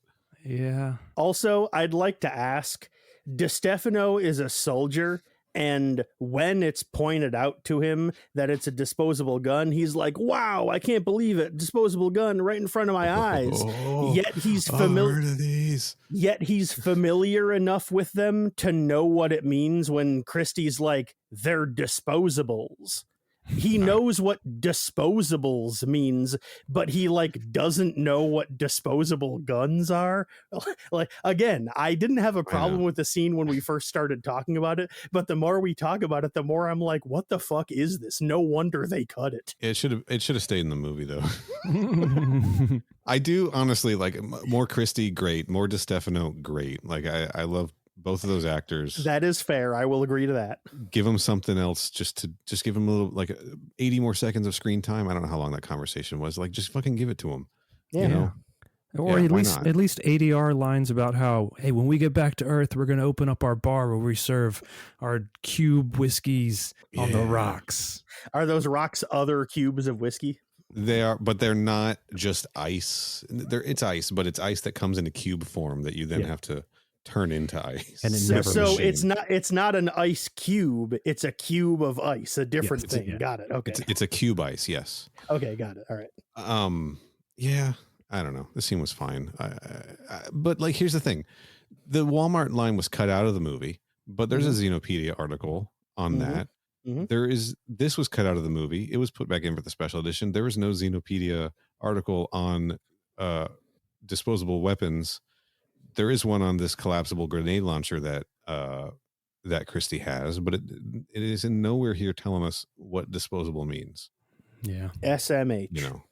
I mean, okay, so here's my last thought on this, because we've talked about it for hours. The weapons, remember, there's the whole thing about Vrice's chair being what they use to sneak all the weapons in, and so that they then have to like assemble them, like once they're, take the parts off of his chair and assemble them into weapons. Maybe disposable actually just means like homemade. Like maybe that's a better term for it. It's like these aren't going to last because they're made from homemade parts, so we can smuggle them in places and take them apart. Maybe that was a Juno note that didn't really get through translation into English at the time, and disposable was the closest they came up with. All right. Or maybe this thing in the back of my mind of like, no, they literally dissolve once they're done with them, so they can just like maybe that is out there. Someone will let us know. Mother@crewexpendable.net. That's right. Love it. Yeah. Flawless plug. Good work. Let's talk about the extended chapel scene. Now, I know that the clip is a minute long, but it feels like it's 5 minutes long. Yes. I really hope you watched the right clip, Bob. I hope I didn't fuck you up on this one too. No, I think this one's... Because this was a really hard one for me to track down. All right. Like I said, not only do I have this because it's on the Blu-ray, but on the Blu-ray, it's 2 specific individual scenes. They don't combine them together. So I'll just cover both of them at once, though. The first one, which is helpfully called Interior Chapel 1, is the name of the scene. It's when Call is plugged into Father and she's like rerouting like the destination for the ship. We find out that she's specifically aiming the ship towards an uninhabited sector of Earth. And also she mentions that she disabled the brakes. Nice. Space brakes. Space brakes. That's correct. The air brakes. They even make that. And, so Bugs Bunny is not stopping this thing from hitting the ground.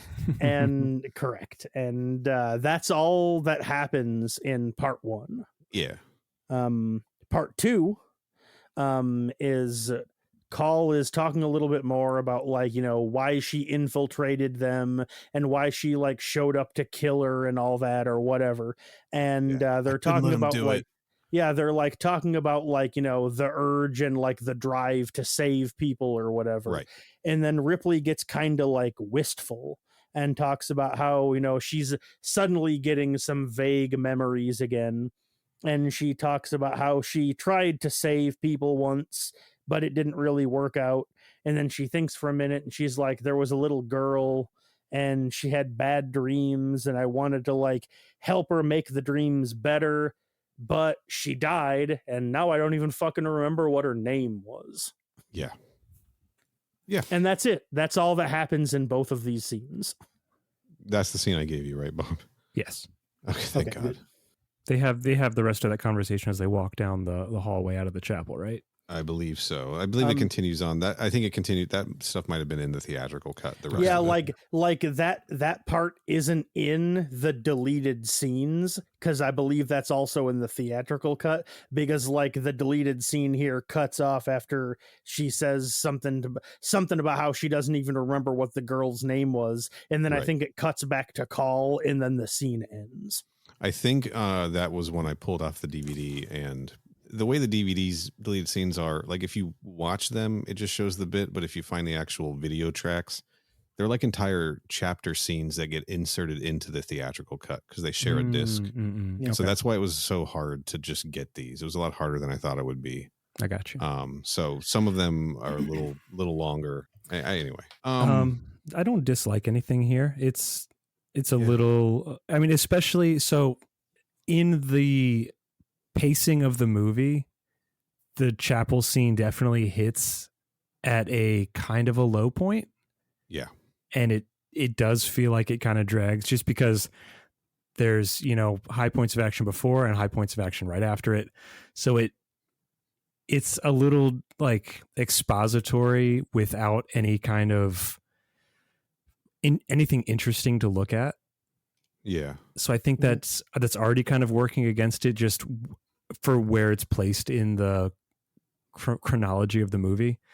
So I don't hate that they added some more, exposition to it, but it just felt like it lasted forever. Yeah, this was probably cut specifically for time versus content. I don't like this. I don't like this idea that Ripley's given up on what she was, like the character in the previous movies, she is always, it's like she says in this, I tried to save people once. And it's not just with Newt. Like she did the same thing in Alien. She did the same thing in Alien 3, right? She like, there's this thing about Ellen Ripley where, she's going to try to save everyone she can. And she's not going to specifically sacrifice herself. We talked about this, Kenny, on the Alien Isolation novelization episode with the guy who was going to crash the ship into this station, try to kill all the xenomorphs, right? And he's like talking to Amanda, and he's like, your mother would have agreed with me. And it was like, no, she fucking wouldn't have. She wouldn't have crashed a ship and killed a bunch of innocent people just to try to stop these monsters. She would have tried to save the innocent people from the monsters. For sure, yeah. And she wouldn't have taken her own life to do it because then she wouldn't have been able to save people, right? Yeah. Like there's a reason why she in Alien 3 holds out until everybody else is safe and everything else is taken care of before she even like decides, okay, well, I got to stop the queen now. This is the last thing and I have to take my life. Like that's what it takes for her to think that way. That's my reading of the character anyway. So I don't like this. Like this really cements the idea that Ripley ate. Like this through the rest of the movie, through the theatrical cut, through all the rest of these scenes, I've been able to say like, well, Ellen Ripley's still in there, right? Yeah. And this scene is just like, no, she's fucking gone, dude. Like she doesn't even remember Newt, despite that other scene that might have been in the movie that we cut where she recognizes the little girl. Like she doesn't remember her name anymore. She thinks Call is dumb for trying to save people. It's kind of like, it's got the energy of someone being like, when you're older, you'll vote Republican. Yeah, for sure. It's got like that kind of energy a little bit. And I don't like that turn for the character. So if this were in the movie, I would have been like, okay, yeah, like Ellen Ripley's gone. Like we're just stuck with Ripley 8 from here on out, Sure. That's just those are my personal feelings on the Ellen Ripley character, who's like the Ellen Ripley character is like one of the few times I've watched a movie and been like, I like this character is inspiring. I kind of want to be like this character. Like I like this character's values and I'm invested in them, Yeah. Like I don't get that invested in fictional characters like in that same way that I did with Ellen Ripley. So I'm glad this scene got cut personally. Sure. Yeah, the one thing that I did like was entirely thematic, because like we mentioned earlier, talking about the flashcard scene, like how we all agreed, like we liked how, like, the flashes of Ripley, like having the memories of original Ripley. And so like, I liked conceptually on paper, I liked how they follow up later on here of like going into a little bit more depth about like what she remembers, what she doesn't remember, because like I'll admit, Neil, unlike you, it doesn't bother me that she doesn't remember what Newt's name was, because it was already established that she can't really remember like fine details like Right. that. She And didn't so know the like, difference between forking and fucking. yeah, and exactly. And so like I like I said, thematically on paper, I like the fact that they brought this back and went into like a little bit more in depth about like the type of things she can or can't remember, and Yeah. like how the current version of her is processing these vague memories that she doesn't really know what they mean really. But Yeah. like what you said, I don't like the way they actually implemented it in this scene. And weirdly enough, I think it is because her performance in this scene, like she just delivers it really like bland and emotionless, and she's Right. like, I tried to save some people, it didn't work out, the girl is dead and I can't even remember her name. And it's just like, it's really flat and affectless, and like, how should I put this? If the Ripley from the first three movies like realized that she couldn't remember Newt's name, there would like, it would matter to her. Right. And That's like that's I the understand specific issue, I think. Yeah, exactly. And like I understand that Ripley 8 isn't Ripley, and so like she doesn't know what these memories mean and doesn't like realize that it should be important. But it's like, Ripley 8 isn't a real character or a real person that actually exists. It is a fake character that was created specifically for us to be able to emotionally imprint on, based on the previous three movies with the same character we already saw. Like, it might not have necessarily made sense in the context of the movie for this Ripley to like know why it matters that she can't remember Newt's name, but we as audiences deserve to see that character realize why that matters, you know? Yeah. Like we as viewers deserve to have that. I'm coming around on, I'm not coming around on the scene. I still don't think that the scene worked, but there is an arc here, and I think the concept of the scene maybe wasn't I had a specific reaction to it, but maybe the idea was this Ripley, by the end of the movie, she's going to learn that saving people matters, and she's going to help save Call, obviously, from the child, right? Yeah, the newborn. No, I'm talking about from the Mandalorian. No, okay, gotcha. Of course, yeah, should have known. The newborn. Yeah, I mean, I can't believe I forgot when fucking Baby Yoda showed up in this movie. Shit, that's right. That's the next scene we're talking about. The newborn, yes. So like she does come around and she does, and then like that's a weird scene too, because now there's been all of this mother-daughter stuff in Ripley's journey. Now she has this child, quote unquote, and she has to then kill it to sort of protect Call, who I don't really think she doesn't think of Call like a daughter. I think the movie tries to lean into that a little bit. If they do try that, I don't think it works. I think the next deleted scene is the one where they really push that kind of narrative, but there's not really a lot of other points in the movie where they try to make it seem like that's what her motivation is. Right. And that might have been the chapel scene's intention. I don't think it worked. And I don't think her being so flippant, like, yeah, we used to be like you, and, I don't even remember now. And then being like, oh, no, but I do remember, I do know what it's like to care at the end of the movie. It's just kind of not successful, I think. Yeah. And we got one more, I think, right? This is the final deleted scene. Yes. Yeah. Which is helpfully titled New Ending on the Blu-ray. Yeah. Suddenly we're in the director's cut ending of Army of Darkness. Yeah. This is an alternate ending on Earth, right?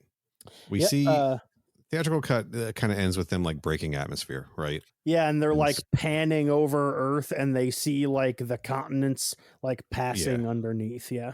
Yeah. In this one, we get a Roughnecks not cutscene, but a Roughnecks clip from an episode of the ship land of the what was it called? The Betty. The Betty landing on Earth.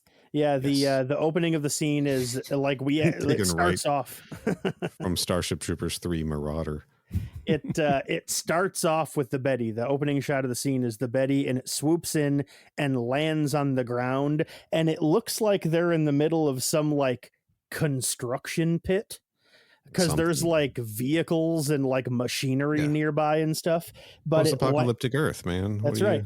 And it lands down, and it's Call and Ripley posed in an extremely hilarious way because they're sitting on a rock, but their backs are like their backs are facing each other, but they're not directly apart from each other. They're at like a 45-degree angle, but they're still facing away from each other. It's like a Savage Garden music video. That's right.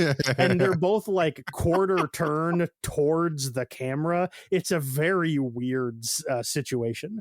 And they have a little conversation in this construction pit where they're like discussing the situation now that they're on Earth and what they're going to do, and how neither of them really like know what the deal is. And like neither of them are like familiar with this planet.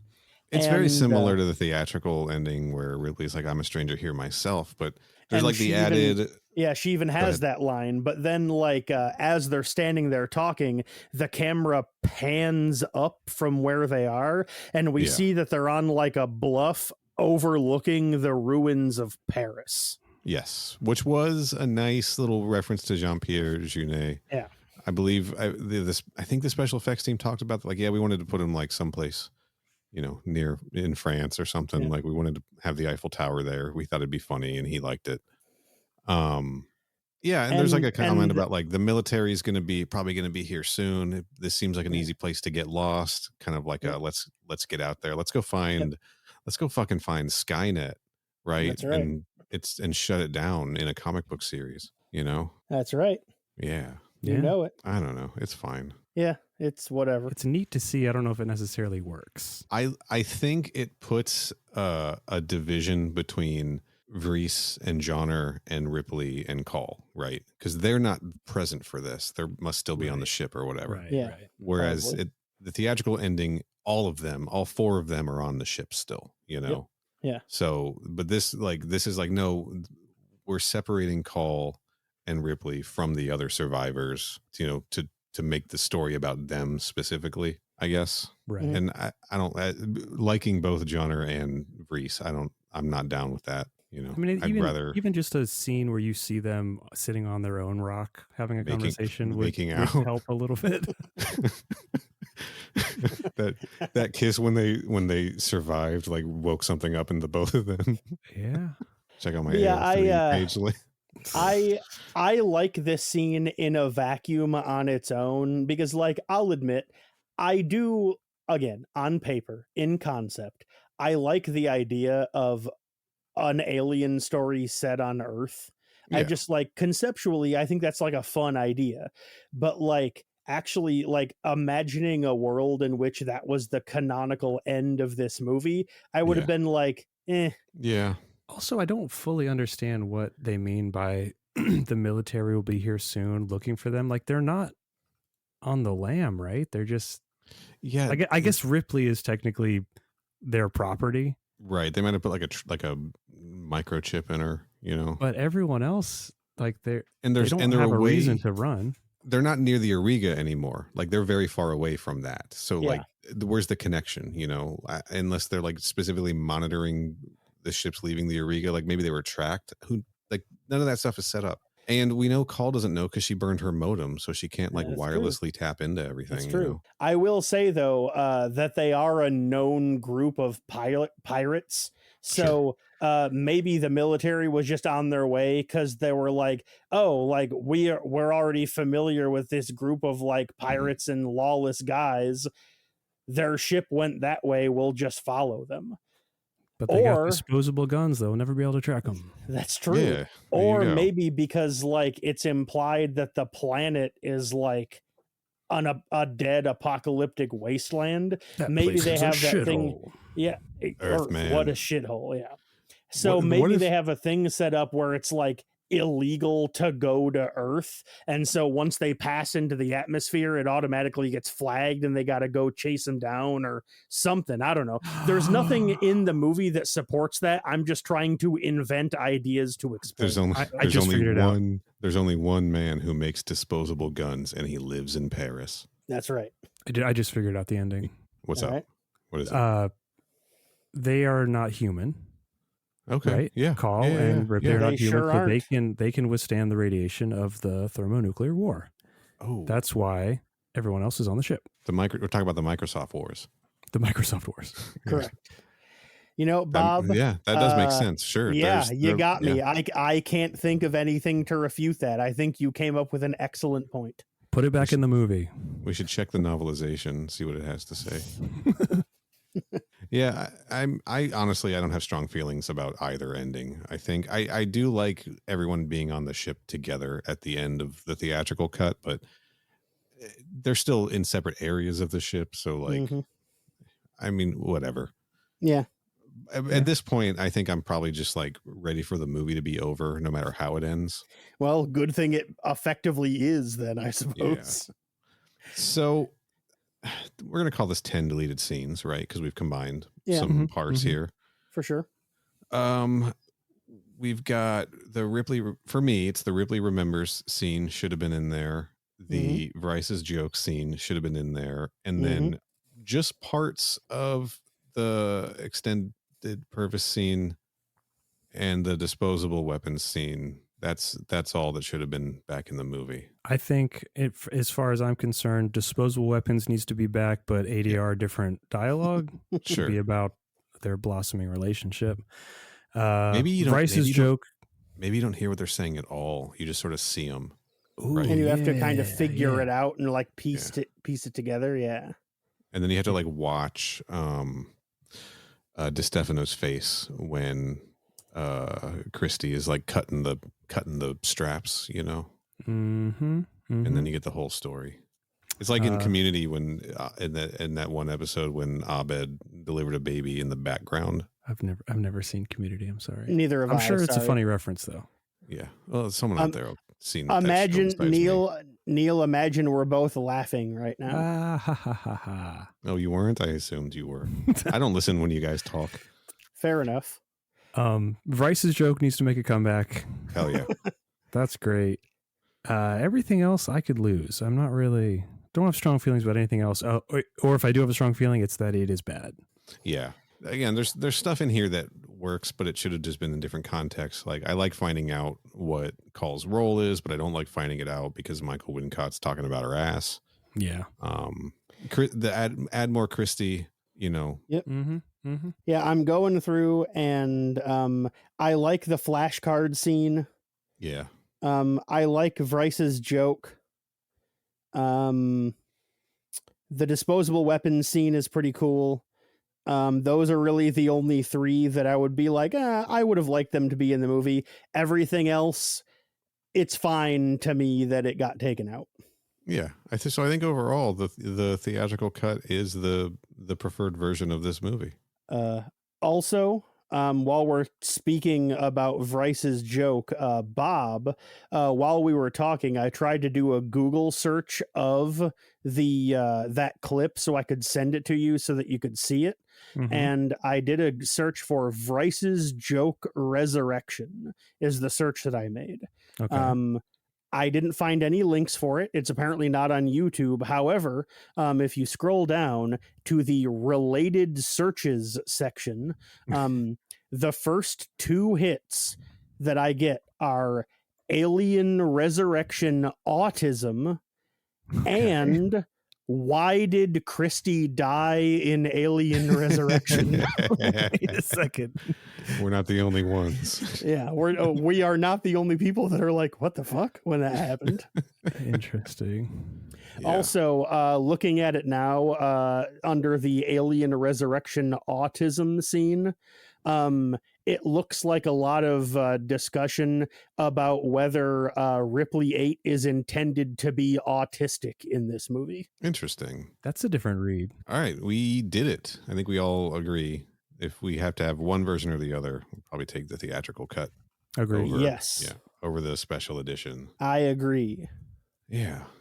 I don't really, I mean, I'm stating that definitively because I don't really like have anything else to, yes, that's correct. It's just that plain and simple.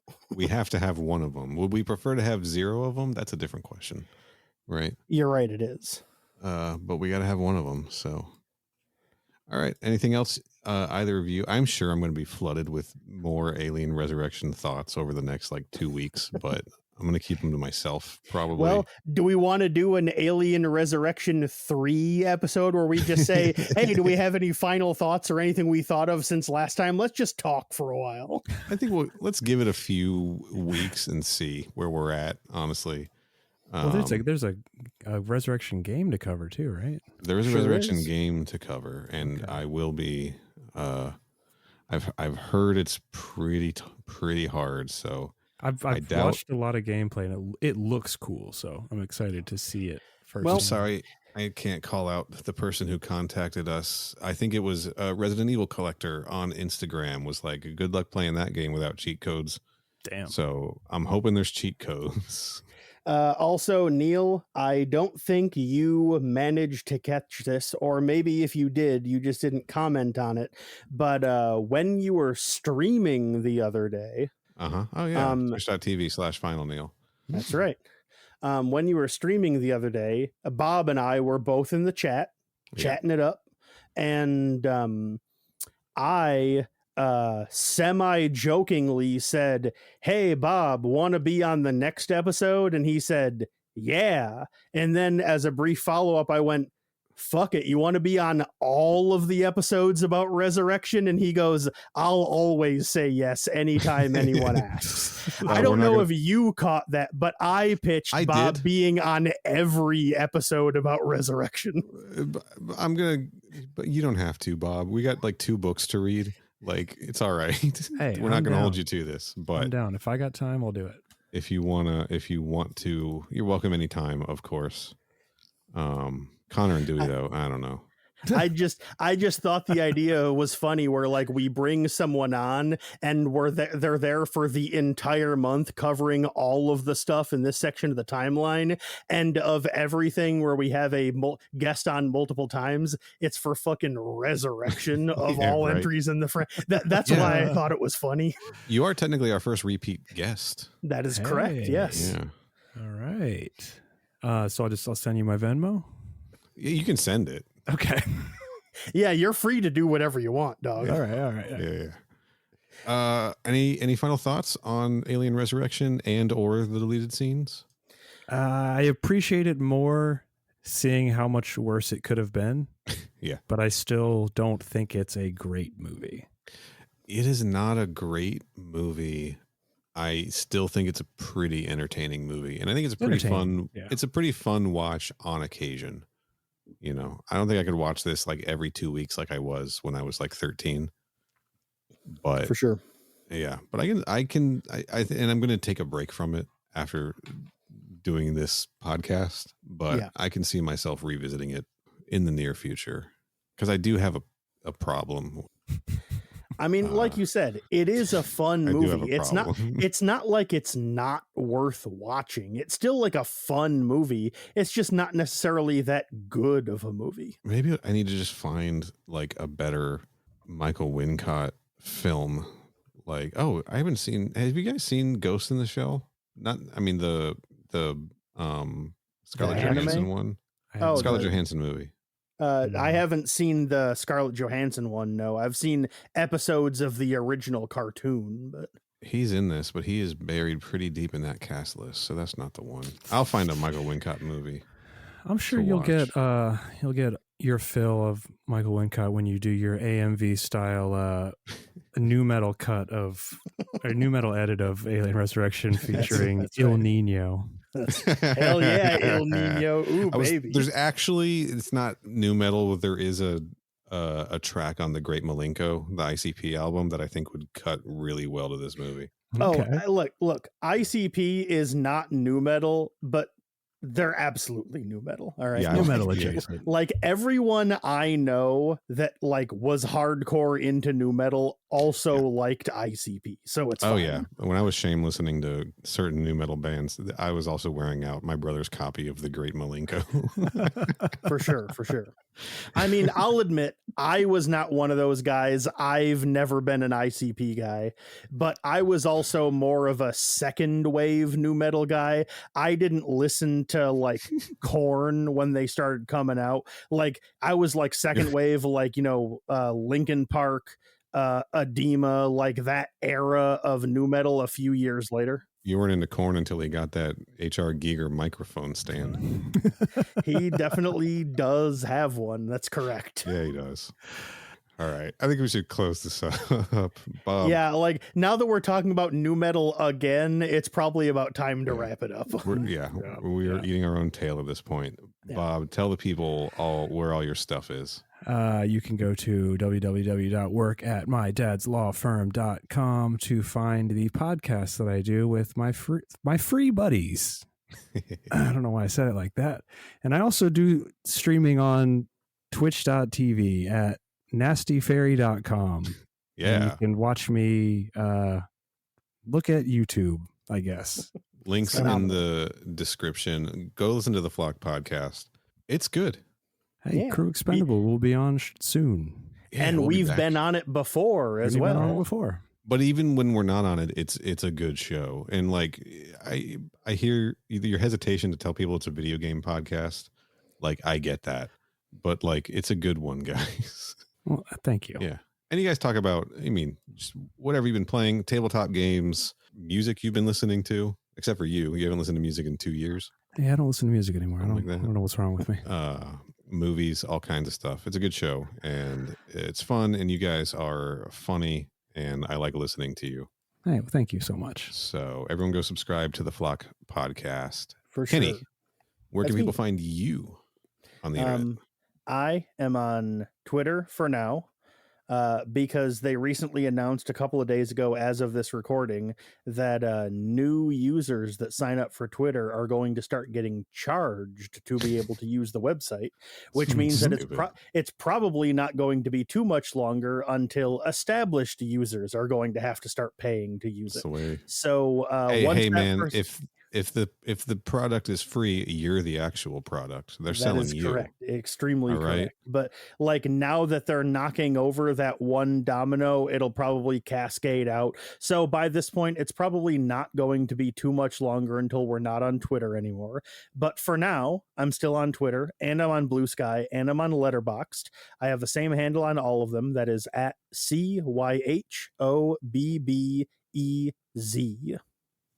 You can find me on X. I'm not on this Twitter thing. I don't know what that is. Har har. No, wait, I don't plug my Twitter, do I? It's Final Neil. You can find me there if you want. I am on Instagram at Final Neil Retro. Go look at all the pictures I posted of the video games I own. That's pretty much what's there, and I haven't updated it in a while. I'm also on Blue Sky at Final Neil. And I do a show about Mortal Kombat stuff and Mortal Kombat related stuff, except not video games. You can find that at mkpodquest.com. Also a fun show you should listen to. Kenny, where can people find this show on the internet? The Twitter account is still active. It's at Crew Expendapod. We are on Blue Sky at Crew Expendable, Instagram at Crew Expendable Pod. We have a website that's crewexpendable.net. And Neil, as you mentioned earlier, if you want to send us an email, that email is mother@crewexpendable.net. And finally, the most recent addition, we have a YouTube account that is youtube.com/@crewexpendable. Yes. So we will be back on the next episode. Kenny, I think it's time for us to start reading Alien's Original Sin, a sequel to this movie, I believe. I think That is takes correct, place yes. like right afterwards. And in it, Ripley is the captain of the Betty. hell yeah. Yeah. Yeah. And Bob, if you want to read that, you're welcome back. Yeah, I'll let me find an audiobook so I can do that one. There isn't one. Okay. They did not make an audiobook of it. I can send you the ebook of it though. I wonder. So one thing we're doing on the Flock is we're doing a book club for a book that Connor suggested, and we couldn't find an audiobook, but we did find just a guy on YouTube reading the book. It is possible that that's out there. So I'll check. I'll see what I can come up Yeah. with. Aliens Original Sin. We're going to do that. I think we're doing that in 2 parts, maybe more. I can't. Yeah, we're going to have to do it in 2 parts. It's reading is hard. Yeah, the novel is called Aliens Original Sin, and it's written by Michael Jan Friedman. Yeah. Okay. That's coming up next on the show. Bob may or may not be there for that. 8-hour video on YouTube. I found it. Hell yeah. Nice. First 4 hours next time. Yeah, I believe there's like 18 chapters and an epilogue. So we were going to do chapters 1 through 10 as the first one, and then the other half for part 2. So something like that. Yeah. Yeah. Let's get out of here.